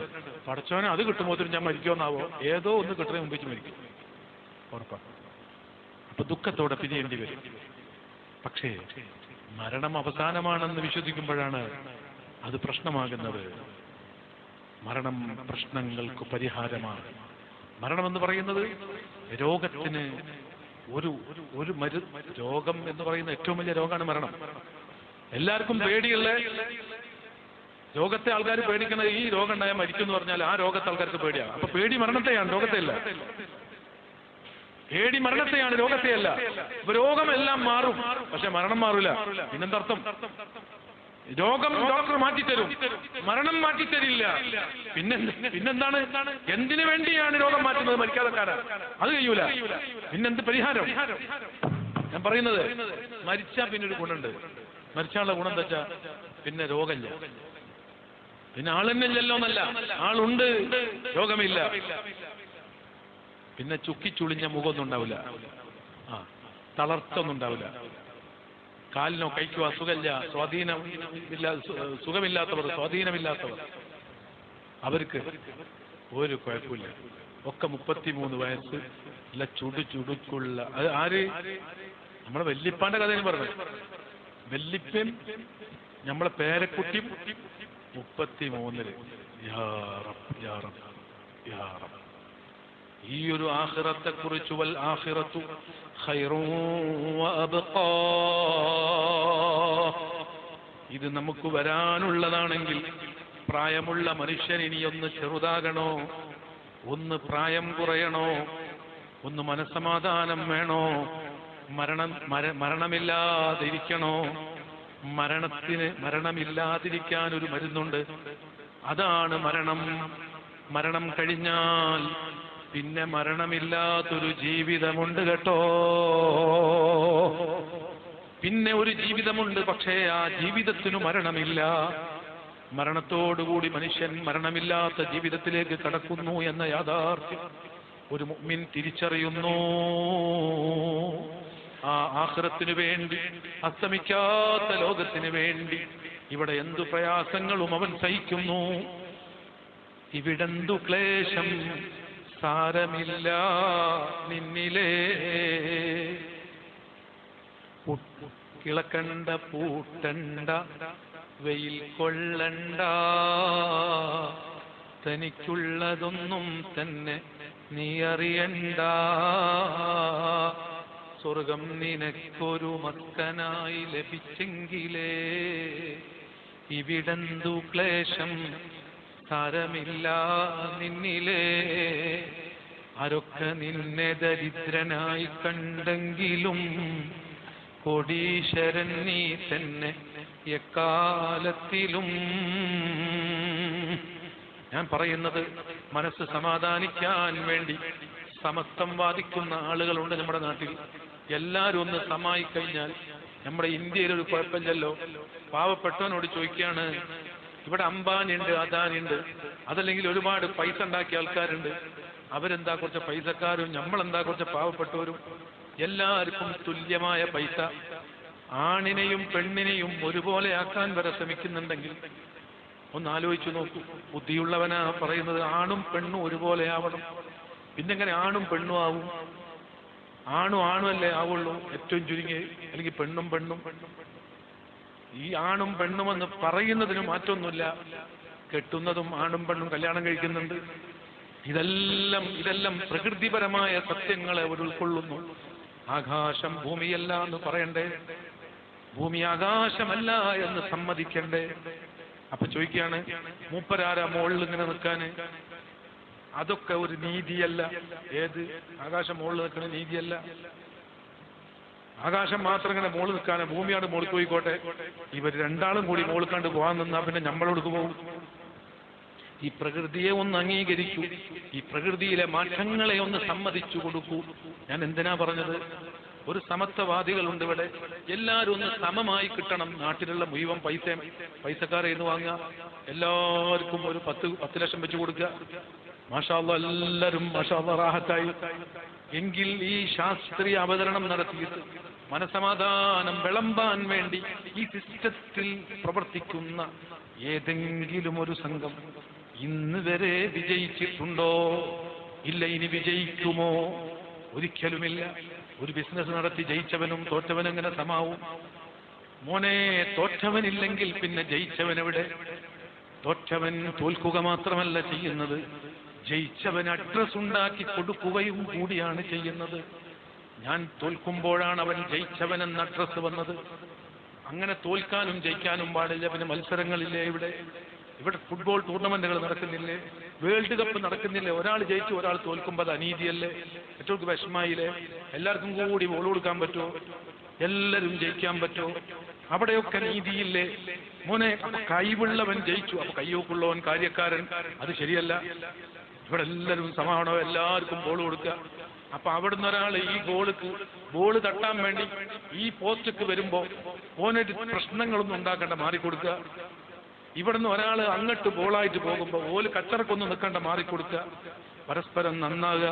പക്ഷെ കളി നടക്കൂല. രണ്ടാളും കെട്ടിപ്പിടിച്ചിട്ട് നിക്കാഹ് പറ്റും, പക്ഷെ കളി നടക്കൂല. മത്സരമില്ലെങ്കിൽ ഓപ്പോസിറ്റിൽ നിന്ന് 2 ടീം സത്യവും അസത്യവും ഒരുമിച്ചപ്പോഴാണ് സത്യത്തിന് അഡ്രസ് ഉണ്ടായത്. വിശപ്പുള്ളത് കൊണ്ടാണ് രുചി എന്നൊരു സംഗതിയെ ഉണ്ടായത്. വിശപ്പ് ഇഷ്ടമില്ല, പക്ഷെ രുചി ഇഷ്ടമാണ്. വിശപ്പില്ലാത്തവന് രുചിയില്ല. വിശപ്പില്ലെങ്കിൽ രുചിയില്ല. ഞാനിത് പറഞ്ഞത് നീതിയും അനീതിയും ചർച്ച ചെയ്യുന്നവർ, ഇരുട്ടും വെളിച്ചവും ചർച്ച ചെയ്യുന്നവർ, സത്യവും അസത്യവും ധർമ്മവും അധർമ്മവും പറയുന്നവർ, ഇതെല്ലാം പടച്ച റബ്ബിന്റെ ഹിക്മത്ത് എന്താണെന്നറിയുന്നില്ല. നിയന്ത്രണം എങ്ങനെയാ നടക്കേണ്ടതെന്നറിയുന്നില്ല. പ്രകൃതിയുടെ സത്യങ്ങൾ എന്താണെന്നറിയുന്നില്ല. ബുദ്ധി കൊണ്ട് അവർ ചിന്തിക്കുന്നുമില്ല. ഞാൻ പറഞ്ഞത് ഒന്നും സമമാക്കാൻ കഴിയുന്നില്ലെങ്കിൽ പാവപ്പെട്ട ഓലക്കുടിലിൽ ജീവിക്കുന്ന ചെറിയ 100 രൂപക്ക് മാത്രം വരുമാനം ലഭിക്കുന്ന ആ കഞ്ഞു മാത്രം കുടിച്ചു ജീവിക്കുന്ന ഇവനും കോടാനക്കോടി ആസ്വദിക്കുന്ന അവനും രണ്ടുപേരും ഈ ഭൂമിയിൽ ഒരുപോലെ ജീവിച്ചാൽ ഇവനും അവനും എങ്ങനെ നന്ദി കിട്ടും, എങ്ങനെ നീതി ലഭിക്കും? അവനും ഇവനും ഒരുപോലെ ഒരിക്കലുമാകില്ല. അതിനാ പറഞ്ഞത്, ഈ പാവപ്പെട്ടവനും ആ മുതലാളിയും മരിക്കും, പിന്നെ ഒന്ന് ജനിക്കും. ആ ജനനമാണ് യഥാർത്ഥ ജീവിതത്തിലേക്കുള്ള ജനനം. അതാണ് വൽ ആഖിറതു ഖൈറുൻ വഅബ്ഖാ. ഇവിടെ പാവപ്പെട്ടവനായി ജീവിച്ചവൻ, അവിടെ അവനക്ക് ആസ്വദിക്കാൻ എമ്പാടുമുണ്ടെങ്കിൽ, ആ ഒരു വിശ്വാസം കൽബിൽ വന്നില്ലെങ്കിൽ പിന്നെ പാവപ്പെട്ട എത്ര ആൾക്കാർ ജയിലിലുണ്ട്? ഇന്നത്തെ ഭരണഘടന അതിന്റെ നിയമാനുസൃതമായ അന്വേഷണങ്ങളെല്ലാം നടത്തി പഴുതടച്ചന്വേഷിച്ചു. എത്ര നിരപരാധികൾ ജയിലിലുണ്ട്, എത്ര അക്രമികൾ പുറത്ത് വിലസുന്നുണ്ട്, എത്ര പൈസക്കാര് അക്രമികൾ പൈസ കൊണ്ട് എല്ലാ നിയമങ്ങളും മാറ്റാൻ ശ്രമിച്ച് കോടികൾ കൊടുത്ത് വക്കീലന്മാരെ കൊണ്ട് എല്ലാം മാറ്റിപ്പറയിച്ചിട്ട് ഇന്നും ഭൂമിയിൽ നടക്കുന്നുണ്ട്. ആ പാവപ്പെട്ടവനെ അറുകുല ചെയ്ത കൊലയാളി ഈ നാട്ടിലൂടെ വണ്ടിയുമായി വിലസുമ്പോ നീതി എവിടെ പോയി? ആ പാവപ്പെട്ട മരിച്ചുപോയവന് നീതി വാങ്ങിക്കൊടുക്കാൻ ഒരാളുണ്ടോ? ഒരു പ്രത്യേക ശാസ്ത്രത്തിന് കഴിയുമോ? ആ ജയിലിൽ കിടക്കുന്ന നിരപരാധികൾക്ക് ഇനി പരിഹാരമുണ്ടോ? അതാണ് സ്വർഗം നിനക്കൊരു മക്കനായി ലഭിച്ചെങ്കിലേ ഇവിടെന്തു ക്ലേശം സാരമില്ല നിന്നിലേ. ആരൊക്കെ നിന്നെ ദരിദ്രനായി കണ്ടെങ്കിലും കോടീശ്വരൻ നീ തന്നെ എക്കാലത്തിലും. സ്വർഗം അല്ലാഹു നമുക്ക് നൽകട്ടെ. പടച്ച റബ്ബേ, എന്ത് കിട്ടിയാലും ഇനിയും കിട്ടണമെന്ന് ആഗ്രഹമുള്ളവൻ സമാധാനമില്ലെങ്കിൽ ഞങ്ങൾക്ക് ഖനാഅത്ത് നൽകണേ അല്ലാ. ഞങ്ങൾക്ക് നീ എന്ത് നൽകിയോ അതുകൊണ്ട് തൃപ്തിപ്പെടാൻ അത് ഞങ്ങൾക്കും മതിയെന്ന ബോധ്യം ഞങ്ങളെ കൽബിലിട്ടു തരണേ അല്ലാ. അതൊരാനന്ദമാക്കണേ അല്ലാ. ഇനിയും വേണമെന്ന് പറഞ്ഞോടുമ്പോൾ നിലവിൽ കിട്ടിയത് ആസ്വദിക്കാൻ പറ്റാതെ വരുന്നു. ഞങ്ങളുടെ ബുദ്ധിയിൽ ബറക്കത്ത് നൽകണേ അല്ലാ, ചിന്തയിൽ ബറക്കത്ത് നൽകണേ അല്ലാ. നിന്റെ യഥാർത്ഥ അടിമകളിൽ ഞങ്ങളെ ചേർക്കണേ അല്ലാ.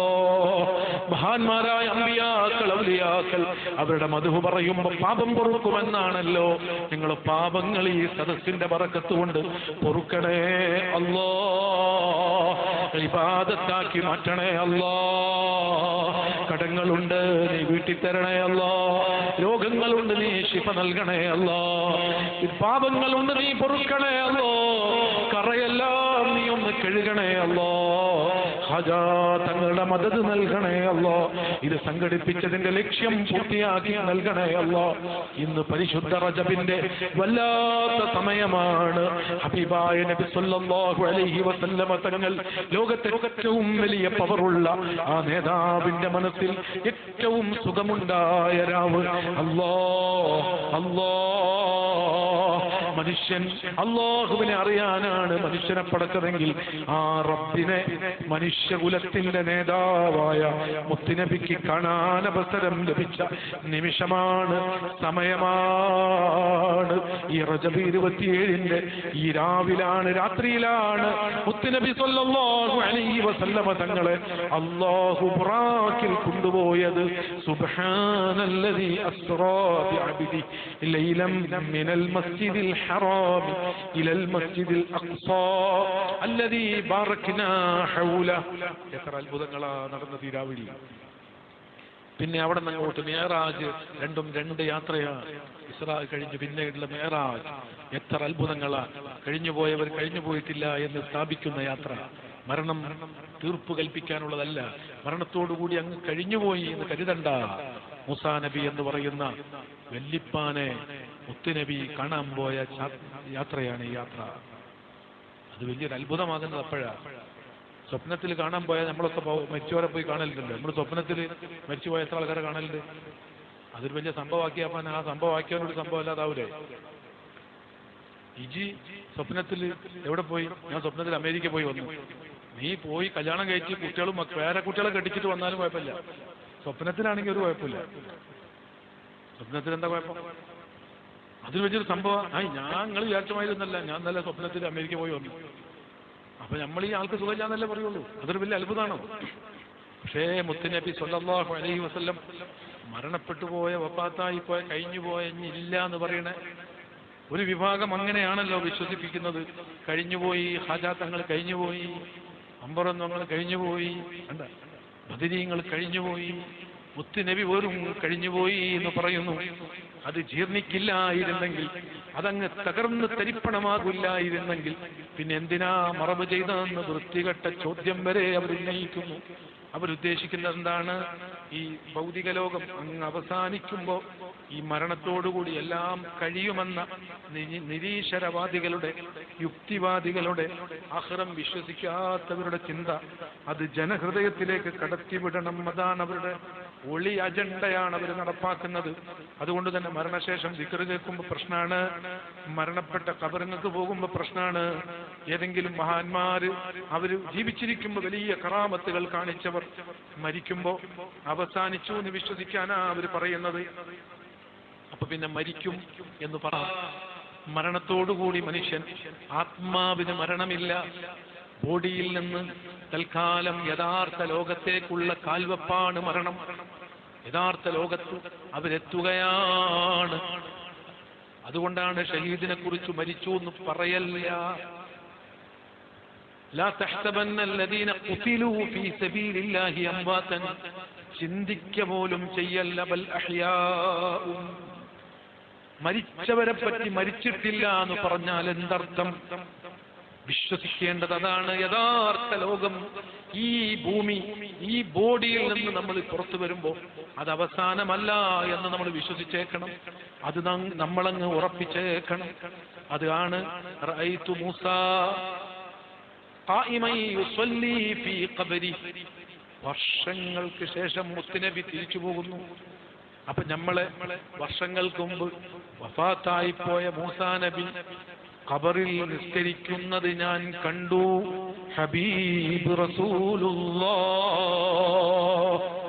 സ്വല്ലല്ലാഹു അലാ മുഹമ്മദ് സ്വല്ലല്ലാഹു അലൈഹി വസല്ലം അലാ മുഹമ്മദ് സ്വല്ലല്ലാഹു സല്ലം സ്വല്ലല്ലാഹു അലാ മുഹമ്മദ്. അല്ലാഹ് മൂസാ നബിയുമായി മുത്തുനബി സംസാരിക്കുന്നു, ഇബ്രാഹിം നബിയുമായി സംസാരിക്കുന്നു. അല്ലാഹ് ഓരോ അമ്പിയാക്കന്മാരെയും, കഴിഞ്ഞുപോയ അമ്പിയാക്കന്മാരെയും മുത്തുനബി കണ്ടുമുട്ടുന്നു, സംവദിക്കുന്നു. ഓരോ അമ്പിയാക്കന്മാരും അവിടെ നിന്ന് വരുമ്പോ മർഹബ പാടുന്നു. നിങ്ങൾ ആലോചിച്ചു നോക്കൂ, ഇവിടെ നമ്മൾ കയറി വരുമ്പോ, മറ്റൊരാൾ വരുമ്പോ മർഹബ പാടി നമ്മൾ വാതിൽ തുറന്ന് കയറിയിരിക്കൂ എന്ന് പറയുന്നത് പോലെ മുത്തുനബി പറയുന്നു, ഞാനിങ്ങനെ ചെല്ലുമ്പോ വെല്ലിപ്പമാര് മർഹബ പാടി എന്നെ വിളിച്ചിരുത്തുന്നു.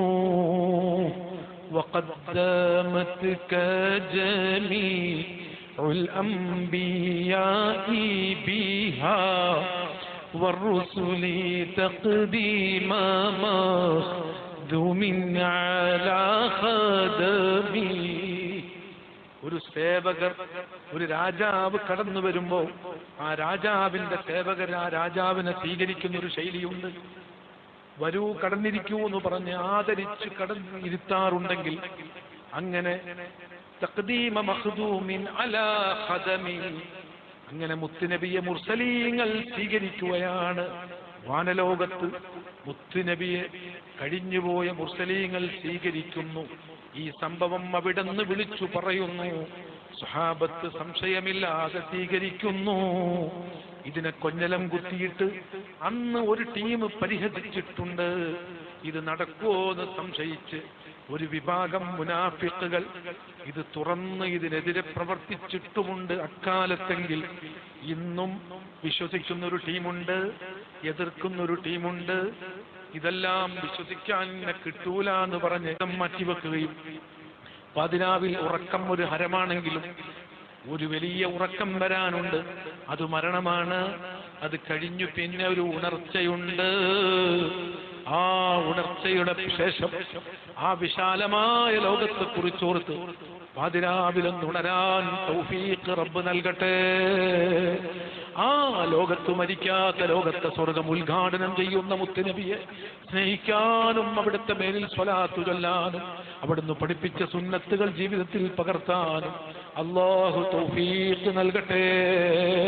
അത് ആകെ ലോകത്തേക്ക് ഉപകരിക്കുന്ന വിശുദ്ധ ഖുർആൻ കൊണ്ട് ജോലിയാവാൻ, ആ ഖുർആൻ ഒരു നേരം പോക്കായി നമ്മുടെ ജീവിതത്തെ അനുഭവിക്കാൻ അല്ലാഹ് ഞങ്ങൾക്ക് തൗഫീഖ് നൽകണേ. അല്ലാഹ് ഞങ്ങളുടെ വാട്സപ്പ് കൊണ്ടും ഞങ്ങളുടെ ഫേസ്ബുക്ക് കൊണ്ടും ഞങ്ങൾ പലതുകൊണ്ടും നേരം കളയുന്ന നേരത്ത് മൻ അറാദ മുനിസൻ എന്തെല്ലാം നേരം പോക്കുകൾ വന്നാലും ഫൽഖുർആനു യക്ഫീ, ഖുർആൻ ഓതുമ്പോൾ കിട്ടുന്നൊരു സുഖമുണ്ടല്ലോ, ഒരു സുഗന്ധമുണ്ടല്ലോ, ആനന്ദമുണ്ടല്ലോ, അതിന്റെ മേലെ ഒരു വേറെ സുഖം കിട്ടാത്ത കോലത്തിൽ പടച്ച റബ്ബേ നിന്റെ അഹ്ലുകാരിൽ ഞങ്ങളെ ചേർക്കണേ അല്ലാഹ്. യഥാർത്ഥ ഈമാൻ ഞങ്ങൾ ഉറപ്പിച്ചു തരണേ അല്ലാഹ്. വിശുദ്ധ ഖുർആന്റെ ഖിദ്മത്തിന് തൗഫീഖ് നൽകണേ അല്ലാഹ്. അത് മനസ്സിലാക്കി കൊടുക്കാൻ, പഠിക്കാൻ, പഠിപ്പിക്കാൻ നീ തൗഫീഖ് നൽകണേ അല്ലാഹ്. ഖൈറുക്കും, അതാണ് നമ്മുടെ കൂട്ടത്തിൽ ഏറ്റവും പവറുള്ളവർ, അതാണ് മഹാന്മാർ, ആ വഴിയിൽ സഞ്ചരിച്ചവരാണ്. ഖൈറുക്കും, നിങ്ങളിൽ ഏറ്റവും വലിയവർ മൻ തഅല്ലമൽ ഖുർആന വഅല്ലമ, അതാണ് ഈ ദർസിലെ തലപ്പാവ് ധരിച്ച കുട്ടികൾ, അതാണ് ഇവിടെ ഉസ്താദും ദർസും. ഈ സിസ്റ്റങ്ങളെല്ലാം ഏറ്റവും വലിയ വഴിയെ സെലക്ട് ചെയ്തതാണ്, ഏറ്റവും വലിയ മാർഗം സെലക്ട് ചെയ്തതാണ്. ഗൾഫിൽ പോയിട്ട് നാട്ടിലേക്ക് തിരിച്ചു വരാൻ ഗൾഫിൽ പോയവൻ അവിടെ ഏറ്റവും ശമ്പളം കിട്ടുന്ന ഒരു ജോലി ഉണ്ടെങ്കിൽ ശമ്പളം കുറഞ്ഞ ജോലി സെലക്ട് ചെയ്യൂല. കാരണം എത്രയും പെട്ടെന്ന് സമ്പാദിച്ച് തിരിച്ച് നാട്ടിൽ പോകണം, എനിക്കൊന്ന് മനസ്സമാധാനത്തോടെ ജീവിക്കണം എന്നാഗ്രഹിച്ച് ഗൾഫിൽ പോയ ഒരാൾ വലിയ ശമ്പളമുള്ള ജോലി ഒഴിവാക്കില്ലെങ്കിൽ ഈ ദുനിയാവ് അദ്ദുനിയാ മസ്റഅത്തുൽ ആഖിറ, ആഖിറത്തിലേക്കുള്ള കൃഷി നടാൻ പറഞ്ഞു വിട്ടവരാണ് നമ്മൾ. ഏറ്റവും ഫലം ലഭിക്കുന്ന കൃഷി അത് ഇൽമാണ്, അതിനേക്കാൾ വലിയൊരു കൃഷിയില്ല. അത് പഠിപ്പിക്കലാണ്. അതാണ് മുത്തുനബി സ്വല്ലല്ലാഹു അലൈഹി വസല്ലമ തങ്ങൾ പറഞ്ഞത്, എന്നെ പറഞ്ഞയച്ചത് ഇന്നമാ ബുഇതു മുഅല്ലിമാ, ഞാൻ പഠിപ്പിക്കാൻ, ഇൽമു പറഞ്ഞു കൊടുക്കാനാണ് അല്ലാഹ് എന്നെ പറഞ്ഞയച്ചത്. ഏറ്റവും വലിയ വഴി അതാണ്, ഏറ്റവും വലിയ മേഖല അതാണ്. എല്ലാം അറിയാനും സമാധാനിക്കാനും എല്ലാം കീഴടക്കാനും എല്ലാ ദുനിയാവും ആഖിറവും ലഭിക്കാനും പറ്റിയ മൻ അറാദ ദുനിയ ഫൽയതഅല്ലമിൽ ഇൽമ, അതുപോലെ ആഖിറവും മൻ അറാദൽ ആഖിറ ഫൽയതഅല്ലമിൽ ഇൽമ. മഹാന്മാർ പറയുന്നു നിങ്ങൾ ഇൽമു പഠിക്കലാണ് ദുനിയാവിന് വേണ്ടി വേണ്ടത്, ആഖിറത്തിന് വേണ്ടി വേണ്ടത്. അതുകൊണ്ട് ഇൽമിനെ, ഈ മേഖലയെ, ഇതൊക്കെ ഈ ഒരു വഴിക്ക് ആഖിറത്തിലേക്കുള്ള ഏറ്റവും നല്ല വഴിയാണ്. പടച്ച റബ്ബ് അത് മനസ്സിലാക്കാനുള്ള തൗഫീഖ് നമുക്ക് നൽകട്ടെ. അതിനുള്ള പഠിക്കാനിറങ്ങിയ വിദ്യാർത്ഥികളിൽ അല്ലാഹു ബറക്കത്ത് ചെയ്യട്ടെ. ഈ പഠിപ്പിക്കുന്ന ഉസ്താദിലും ഈ മുതഅല്ലിമീങ്ങളിലും ബറക്കത്ത് ചെയ്യണേ അല്ലാഹ്. ഇത് നിലനിർത്തുന്ന നാട്ടുകാരിൽ ബറക്കത്ത് ചെയ്യണേ അല്ലാഹ്. ഇതിന് സഹകരിക്കുന്നവരിൽ ബറക്കത്ത് ചെയ്യണേ അല്ലാഹ്. സ്നേഹിച്ചവരിലും സഹായിക്കുന്നവരിലും ബറക്കത്ത് ചെയ്യണേ അല്ലാഹ്. ഇതിനെ ശക്തിപ്പെടുത്താൻ, ഇതിനു വേണ്ടി പ്രവർത്തിക്കാൻ ഞങ്ങൾക്ക് തൗഫീഖ് നൽകണേ അല്ലാഹ്. ആഖിറത്ത് ലക്ഷ്യം വെച്ചുകൊണ്ട് നല്ല കാര്യങ്ങളിൽ ശുഗലായി, ജോലിയായി പഠിച്ചു മനസ്സിലാക്കി വളരാൻ അല്ലാഹു നമുക്ക് തൗഫീഖ് നൽകട്ടെ. അല്ലാഹു നമ്മളൊക്കെ ഖൽബ് നന്നാക്കി തരട്ടെ ഇൻഷാ അല്ലാഹ്. തൽക്കാലം നമ്മൾ ഒരു വിഷയത്തിൽ, ഏതെങ്കിലും വിഷയത്തിൽ കടന്നാൽ ചിലപ്പോൾ കുറച്ച് നേരം അങ്ങനെ നീണ്ടുപോകാൻ.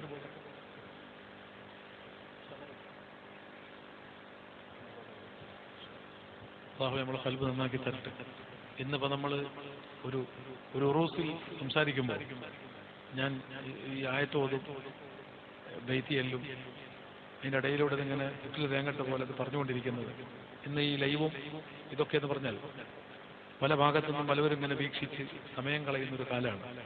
അപ്പം ഇതെന്താണെന്ന് ചിന്തിക്കുന്നവർക്കുള്ള മറുപടി കൂടി പറഞ്ഞ് ശീലിച്ചത് കൊണ്ടാണ് ഞാൻ ഇങ്ങനെ സംസാരിക്കുന്നത്. നമുക്കൊരു ഭാഗ്യമാണ് ഔലിയാക്കൾ. ഇന്നമാ വലിയുക്കും അല്ലാഹു വറസൂലുഹു വല്ലദീന ആമനൂ. നമുക്കൊരു ഭാഗ്യമായി അല്ലാഹു ഇന്നമാ വലിയുക്കുമുല്ലാഹു വറസൂലുഹു വല്ലദീന ആമനൂ. അല്ലാഹു പറഞ്ഞതാണ്. അല്ലാഹു നമുക്ക് നൽകിയ സഹായികളാണവർ. നമുക്ക് അല്ലാഹു നൽകിയ വലിയ അനുഗ്രഹം. അത് നമ്മൾ തിരിച്ചറിയുകയും അത് ആസ്വദിക്കാൻ നമുക്ക് കഴിയുകയും വേണം. അതിന് നമ്മൾ വികസിക്കണം, പഠിക്കണം. ആരാണ് റബ്ബെന്ന് മനസ്സിലാക്കണം. അവന്റെ കഴിവ് ക്ഷണിക്കുന്നു. എല്ലാം ആ ഒരു ശക്തിയിലേക്ക് നമ്മൾ ഹൃദയത്തെ മാടി വിളിക്കുന്നു, ആ ഒരു ലോകത്തേക്ക് നമ്മൾ അടുക്കുന്നു. അതിനു വേണ്ടിയാണ് നമ്മൾ ജീവിക്കുന്നത്. അങ്ങനെ ആ ഒരു സത്തയിൽ, അല്ലാഹ് എന്ന സത്യത്തിൽ ലയിച്ചു ചേർന്നവരാണ്. ഹൃദയം അടുത്ത് ആ റബ്ബിനെ ഓർത്തോർത്തെല്ലാം മറന്ന് അല്ലാഹുവിൽ ലയിച്ചവരാണ് മഹാന്മാരായ ഔലിയാക്കൾ. അതുകൊണ്ടാണ് അവരെ കുറിച്ച് മുത്തുനബി പറഞ്ഞത്, അവർക്ക് സമിഅൽ ഖരീബ വൽ ബഈദ്, റഅൽ ഖരീബ വൽ ബഈദ്, അടുത്തും ദൂരെയും എന്ന വ്യത്യാസമില്ലാതെ കാണാനുള്ള കണ്ണ് അവർക്ക് ഞാൻ നൽകും എന്ന് മുത്തുനബി സ്വല്ലല്ലാഹു അലൈഹി വസല്ലം തങ്ങൾ അല്ലാഹു പറഞ്ഞതായി നമ്മളെ അറിയിച്ചത്. ആ മഹാന്മാർ, അതാണ് അത്ഭുതങ്ങൾ അവരിലൂടെ പ്രകടമായത്. നമുക്ക് അനുഭവിക്കാനാണ്, നമുക്കറിയാനാണ്. നമ്മുടെ മുൻഗാമികൾ അനുഭവിച്ചില്ലേ? ഞാൻ ദർസിൽ കുട്ടികളെല്ലാവരും പെട്ടെന്ന്, ഞങ്ങൾ ഒരുപാട് കുട്ടികളുണ്ട്, അതിനൊക്കെ നമ്മൾ റാഷിദ് ഹസനിയൊക്കെ ഉള്ള ഒരു സമയമാണ്. എല്ലാവരും ഞങ്ങൾക്ക് പെട്ടെന്ന് ഇത്രയും കൂടുതൽ കുട്ടികൾ പെട്ടെന്ന് എന്ത് ചെയ്യുന്നൊരു ഒരവസ്ഥ വന്നപ്പോൾ ഞങ്ങൾ സിയാറത്തിന് വേണ്ടി ഹാജാ തങ്ങളുടെ അജ്മീറിലേക്ക് പോവുകയാണ്. അന്ന് 300ഓളം കുട്ടികൾ ഒറ്റയടിക്ക് ഒരു ട്രെയിനിൽ കയറണ നേരെ അജ്മീർക്ക് പോണ. ഒരു മാസക്കാലം ഞങ്ങൾ അവിടെയാണ്, അജ്മീർ കൂടുകയാണ്. അവിടെ സിയാറത്ത് ചെയ്യുന്നു, അവിടെ ക്ലാസ് എടുക്കുന്നു, അവിടെ നിസ്കരിക്കുന്നു. അവിടെ നിസ്കരിക്കുന്നു എന്ന് പറഞ്ഞാൽ ഇനിയിപ്പോൾ അത് ഇതാക്കണ്ട, അവിടെ ഞങ്ങൾ നിസ്കരിക്കാൻ പോയത്, ഞങ്ങൾ പോയവർക്കൊക്കെ നിസ്കരിക്കണം, അതാണ് നിസ്കരിക്കുന്നത്. അപ്പോൾ അതാ ഞാൻ പറഞ്ഞത്, ഞാൻ ഈ പറയുമ്പോൾ തന്നെ ഞാൻ ഈ ശത്രുക്കൾ ഇത് കേൾക്കുന്നത് അപ്പം തന്നെ മനസ്സിൽ വരും, അപ്പം അതിന് മറുപടി കൊടുത്തു. അത് സ്വാഭാവികമായ പ്രകൃതിയാണ്, അതാ ഞാൻ പറഞ്ഞത്. ഇതൊക്കെ എടുക്കാനായിട്ട് ഇന്നത്തെ കാലം അങ്ങനെയാണ്. പിടുത്തം വിട്ട് എന്തെങ്കിലുമൊക്കെ കിട്ടണത് അവർക്കൊരു ആവേശമാണ്. ഇപ്പൊ ഈ എവിടെയെങ്കിലും ഒരു ഉറൂസ് നടക്കുന്നുണ്ടെങ്കിൽ ശ്രദ്ധിക്കണം, ആ ഉറൂസ് നടക്കുന്നിടത്ത് ഇവർക്ക് ഭയങ്കര ചാകരയാണ്. ഈ വഹാബികൾക്ക് ഒരു ഉറൂസൊക്കെ നടക്കാൻ തന്നെ ഭയങ്കര ചാകര കിട്ടലാണ്. കാരണം വെച്ചാൽ അവർക്ക് അവിടെ പോയിട്ട് ഏതെങ്കിലും ഒരു പെണ്ണ് എങ്ങനെങ്കിലും അങ്ങോട്ട്, ഇതൊക്കെ ഒരു സംഭവമാണല്ലോ. കാരണം ഇതാണല്ലോ തൗഹീദിന് വേണ്ടി ഒരു വരികയാണല്ലോ, തൗഹീദ് ഉണ്ടാക്കാൻ വേണ്ടി. അപ്പൊ ഇങ്ങനത്തെ സ്ഥലത്തൊക്കെ അമിതമായ എന്തെങ്കിലും ചാടി ആകെ ബഹളാക്കി ഇസ്ലാമിന് നിരക്കാത്തത് വല്ലാതെ നടക്കുന്നുണ്ടെങ്കിൽ നിങ്ങൾ മനസ്സിലാക്കണം, അതിന്റെ പിന്നിലൊരു വഹാബി ഉണ്ടാവും. അത് മനസ്സിലാക്കിയാൽ മതി. എന്നിട്ട് അവരെന്നെ അത് പിടിക്കും. എന്നിട്ട് ഇത് കണ്ട കാരണം ഇതുവർക്ക് ചോദിക്കണ്ടേ, അപ്പൊ അതിനൊരു ചരക്ക് കിട്ടണ്ടേ. അപ്പൊ അത് ഇവിടെ വന്നിട്ടാണ് പർച്ചേസ് ചെയ്യല്ലേ. എന്നിട്ട് അത് ഇവിടെ കൊണ്ടുവന്ന് വെക്കും. നല്ല പൈസ അല്ലേ, ആൾക്കാർക്കൊക്കെ ഭയങ്കര. അപ്പൊ ഇത് ഇവിടെ ഉണ്ടാവും. ഇപ്പൊ ഞാൻ ഇന്നാളൊരു ആളിനോട് പറഞ്ഞു, ഒരു വീഡിയോ കാണിച്ചു. അത് പറഞ്ഞൊരു മക്ബറയില് ഒരു ടീം ഇങ്ങനെ സുജൂദ് ചെയ്യുന്നതായിട്ടുള്ള ഒരു വീഡിയോ. അപ്പൊ ഞാൻ നോക്കുമ്പോൾ ഭയങ്കര രസമായിട്ട് നല്ല മട്ടത്തിന് സുജൂദ്, അത് അങ്ങനെ നിന്ന് നല്ല റാഹത്ത്. ആ വീഡിയോ ഒക്കെ എന്തോ ഒരു ക്ലാരിറ്റിയാണ്. അപ്പൊ എനിക്ക് ഇത്തരം ഭയങ്കര ബുദ്ധിയുള്ള ഒരു സുജൂദ്, നല്ല രസമായിട്ടാണുള്ള കാര്യങ്ങളൊക്കെ. അപ്പൊ ഞാൻ അവരോട് പറഞ്ഞു, നിങ്ങൾ ഒപ്പിച്ചാൻ തോന്നുന്നുണ്ടെന്ന് പറഞ്ഞു. നമുക്കങ്ങനെ പറയാലോ, കുഴപ്പമില്ലല്ലോ. അതങ്ങനെ ഞങ്ങളങ്ങനെ വിശ്വസിക്കുന്നില്ല, ഞങ്ങൾക്കങ്ങനെ അഭിപ്രായമില്ല. അപ്പൊ പിന്നെ ഞങ്ങളെ അഭിപ്രായത്തെയാണോ കളിയാക്കണമെങ്കിൽ ഞങ്ങളെ അഭിപ്രായക്കാരല്ല. പിന്നെ ഞങ്ങൾ ചെയ്യാത്തതും ഞങ്ങൾ വിശ്വസിക്കാത്തതും ഞങ്ങളെ മേത്ത് കിട്ടിട്ട് അനക്ക് മുതലെടുപ്പ് നടത്തേണ്ടത് അനക്കാണ്, ഞങ്ങൾക്കല്ലല്ലോ. അപ്പൊ നിന്റെ ടീം ഏതെങ്കിലും ബംഗാളികൾക്ക് പൈസ കൊടുത്തിട്ട് ചെയ്യിപ്പിച്ചതായിരിക്കും. സാധാരണ പറഞ്ഞത് പതാട്ട ബംഗാളി അല്ല, അതായത് വേറെ ഉദ്ദേശമൊന്നുമില്ല. ഏതെങ്കിലും ഒരു ടീമിന് പൈസ കൊടുത്ത് എന്തെങ്കിലും ഒരു കുപ്പിയൊക്കെ കൊടുത്തിട്ട് നീ ഒരു ടീമിനെ കൊണ്ടുവന്നിട്ട് ചെയ്യിച്ച് ബാക്കിൽ വീഡിയോ എടുത്തിട്ട് സുജൂദ് കിട്ടി. ഞാൻ പറയുന്നത് ഇങ്ങനത്തെ സമൂഹം ഉള്ളത് നമ്മൾ തിരിച്ചറിയണം. അതാണ് ഈ സമയം. അതാണ് ഞാൻ പറഞ്ഞത്, നമ്മൾക്കൊരു ദീനുണ്ട്. ഈ ദീൻ മുത്തുനബിയിൽ നിന്ന് വന്നതാണ് സ്വല്ലല്ലാഹു അലൈഹി വസല്ലം. അത് മഹാന്മാരിലൂടെ നമ്മിലേക്ക് എത്തിയതാണ്. അതുകൊണ്ട് ആ വഴി എന്താണെന്നത് ഇവിടെ പണ്ഡിത സഭയുണ്ട്, മഹാന്മാരത് ഉറക്കെ പറയുന്നുണ്ട്. സംവിധാനങ്ങളെല്ലാം ഉള്ള ഈ കാലത്ത് അവരങ്ങനെ ചെയ്തല്ലോ, നാം എന്തിനതിന് സങ്കടപ്പെടണം, നാം എന്തിന് വേദനിക്കണം? പണ്ട് റബിയുൽ അവ്വലിന്റെ റാലി പിടുത്തം വിട്ട് എന്തൊക്കെയോ പെണ്ണുങ്ങളൊക്കെ ചാടി കളിക്കാൻ തുടങ്ങി. അപ്പൊ അന്ന് ഞാൻ പറഞ്ഞു വെച്ച് ക്ലിപ്പ് എടുത്തോളം ഞാൻ പറഞ്ഞിട്ടുണ്ട്. അന്ന് ഞാൻ പറഞ്ഞേ, ഈ പെണ്ണുങ്ങളൊക്കെ ചാടുന്നുണ്ടെങ്കിൽ അത് വഹാബി പെണ്ണുങ്ങളായിരിക്കും എന്ന് പറഞ്ഞു. നമുക്ക് ധൈര്യമായിട്ട് പറയാലോ. എന്ന് പറഞ്ഞാൽ സുന്നി വിശ്വാസക്കാർ അങ്ങനെ ചെയ്യരുതെന്ന് ഉലമാക്കൾ പറഞ്ഞിരിക്കുന്നു. പിന്നെ ചാടുന്നത് ഈ പണ്ഡിതന്മാരെ സ്വീകരിക്കാത്ത ആളാ ചാടുന്നത്. പണ്ഡിതന്മാരെ സ്വീകരിക്കാത്ത ആളെന്നല്ല വഹാബി. അപ്പൊ പിന്നെ അതിന് നമ്മൾ ടെൻഷൻ അടിക്കുന്നത്, അത് അവരുടെ റബീഉൽ അവ്വല. അപ്പൊ ഇനി മനസ്സിലായിക്കോളൂ, ഇനി അടുത്ത റബീഉൽ അവ്വൽ മിക്കവാറും കൂടുതൽ പെണ്ണുങ്ങൾ ഇറങ്ങുന്നുണ്ടെങ്കിൽ വഹാബിയുടെ റബീഉൽ അവ്വൽ തുടങ്ങിയെന്ന് മനസ്സിലാക്കിയാൽ മതി. അത് നമ്മുടെ റബീഉൽ അവ്വലല്ല, നമ്മുടെ മജ്ലിസ് അങ്ങനെ അല്ല. അപ്പൊ അങ്ങനെ ഒരു സംഘം ഇതിനെയൊക്കെ തകർക്കാൻ വേണ്ടി, മലീമസമാക്കാൻ വേണ്ടി ക്ലിപ്പുണ്ടാക്കലും അങ്ങനെ ഓരോരോ കറാമത്തുകളും സംഭവങ്ങളും അവർ തന്നെ ഇതിന്റെ പിന്നിൽ പ്രവർത്തിക്കുന്നത്. അതുകൊണ്ടാണ് ഞാൻ പറഞ്ഞത്, അതൊക്കെ തിരിച്ചറിയണം, അതൊക്കെ മനസ്സിലാക്കാൻ നമ്മൾ തയ്യാറാവണം. ഹാജ തങ്ങളെടുക്ക് പോകുന്നു. ഞങ്ങളിപ്പോ വാദി ഹാജ എന്ന് പേരില്ല ഒരു കടലോരത്തൊരു ഭൂമിയിലാണ് ഇപ്പോ പൊന്നാനിയിൽ ഞങ്ങൾ നിൽക്കുന്നത്. വാദി ഹാജ എന്ന സ്ഥലത്തിന്റെ പേര്, ഹാജ തങ്ങളുടെ സ്മരണക്ക് ആ സ്ഥലത്തിന് അങ്ങനെ പേരിട്ടതാണ്. അങ്ങനെ ഞങ്ങൾ വന്നു. അത്രയും ആളുകൾ തിരിച്ചു വന്ന്, നിങ്ങൾക്കറിയാം ഒരു മാസക്കാലം അവിടെ നിൽക്കുന്നത് എങ്ങനെയാണ് നിങ്ങൾ ആലോചിക്കണം. അങ്ങനെ ഞങ്ങൾ അവിടെ പറയുന്നതൊക്കെ ഇങ്ങനെ ക്ലാസ്സുകൾ എടുക്കുന്നു, ഓരോ കാര്യങ്ങൾ ഞങ്ങൾ സംസാരിക്കുന്നു, സമർത്ഥിക്കുന്നു. അങ്ങനെ ഇൽമിന്റെ രംഗം ഞങ്ങൾ ഇവിടെ ഏതെങ്കിലും ഒരു സ്ഥലത്ത് റമദാനിൽ ഞങ്ങൾ കൂടാറുണ്ട് ദർസുമായിട്ട്. അതവിടെ ഞങ്ങൾ കൂടുന്നു. അങ്ങനെ അവിടെ നിന്ന് തിരിച്ചു സിയാറത്ത് കഴിഞ്ഞ് വരുന്നു. അത്ഭുതകരമായി ഈ ഭൂമി ഞങ്ങൾക്ക് ഒരു 1.5 ഏക്കറോളം വരുന്നൊരു ഭൂമി ലഭിക്കുന്നു.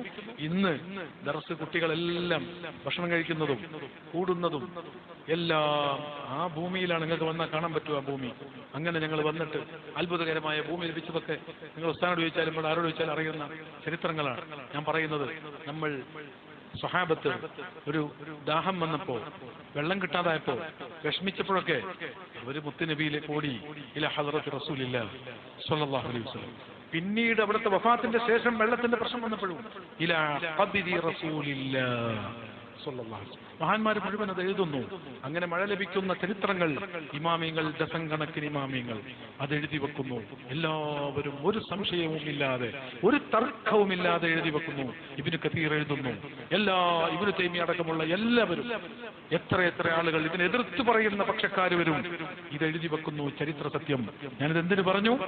ആ മഹാന്മാരിലേക്ക് നമ്മൾ പോകുന്നത്, സ്വഹാബത്ത് മുത്തുനബിയിലേക്ക് പോയത്, ഈസാ നബിയിലേക്ക് അനുയായികൾ ചെന്നത്, ഔലിയാക്കന്മാരിലേക്ക് നമ്മൾ ചെല്ലുന്നത്, ഇതെല്ലാം യഥാർത്ഥത്തിൽ അല്ലാഹുവിന്റെ വഴിയിലേക്ക് പോകലാണ്.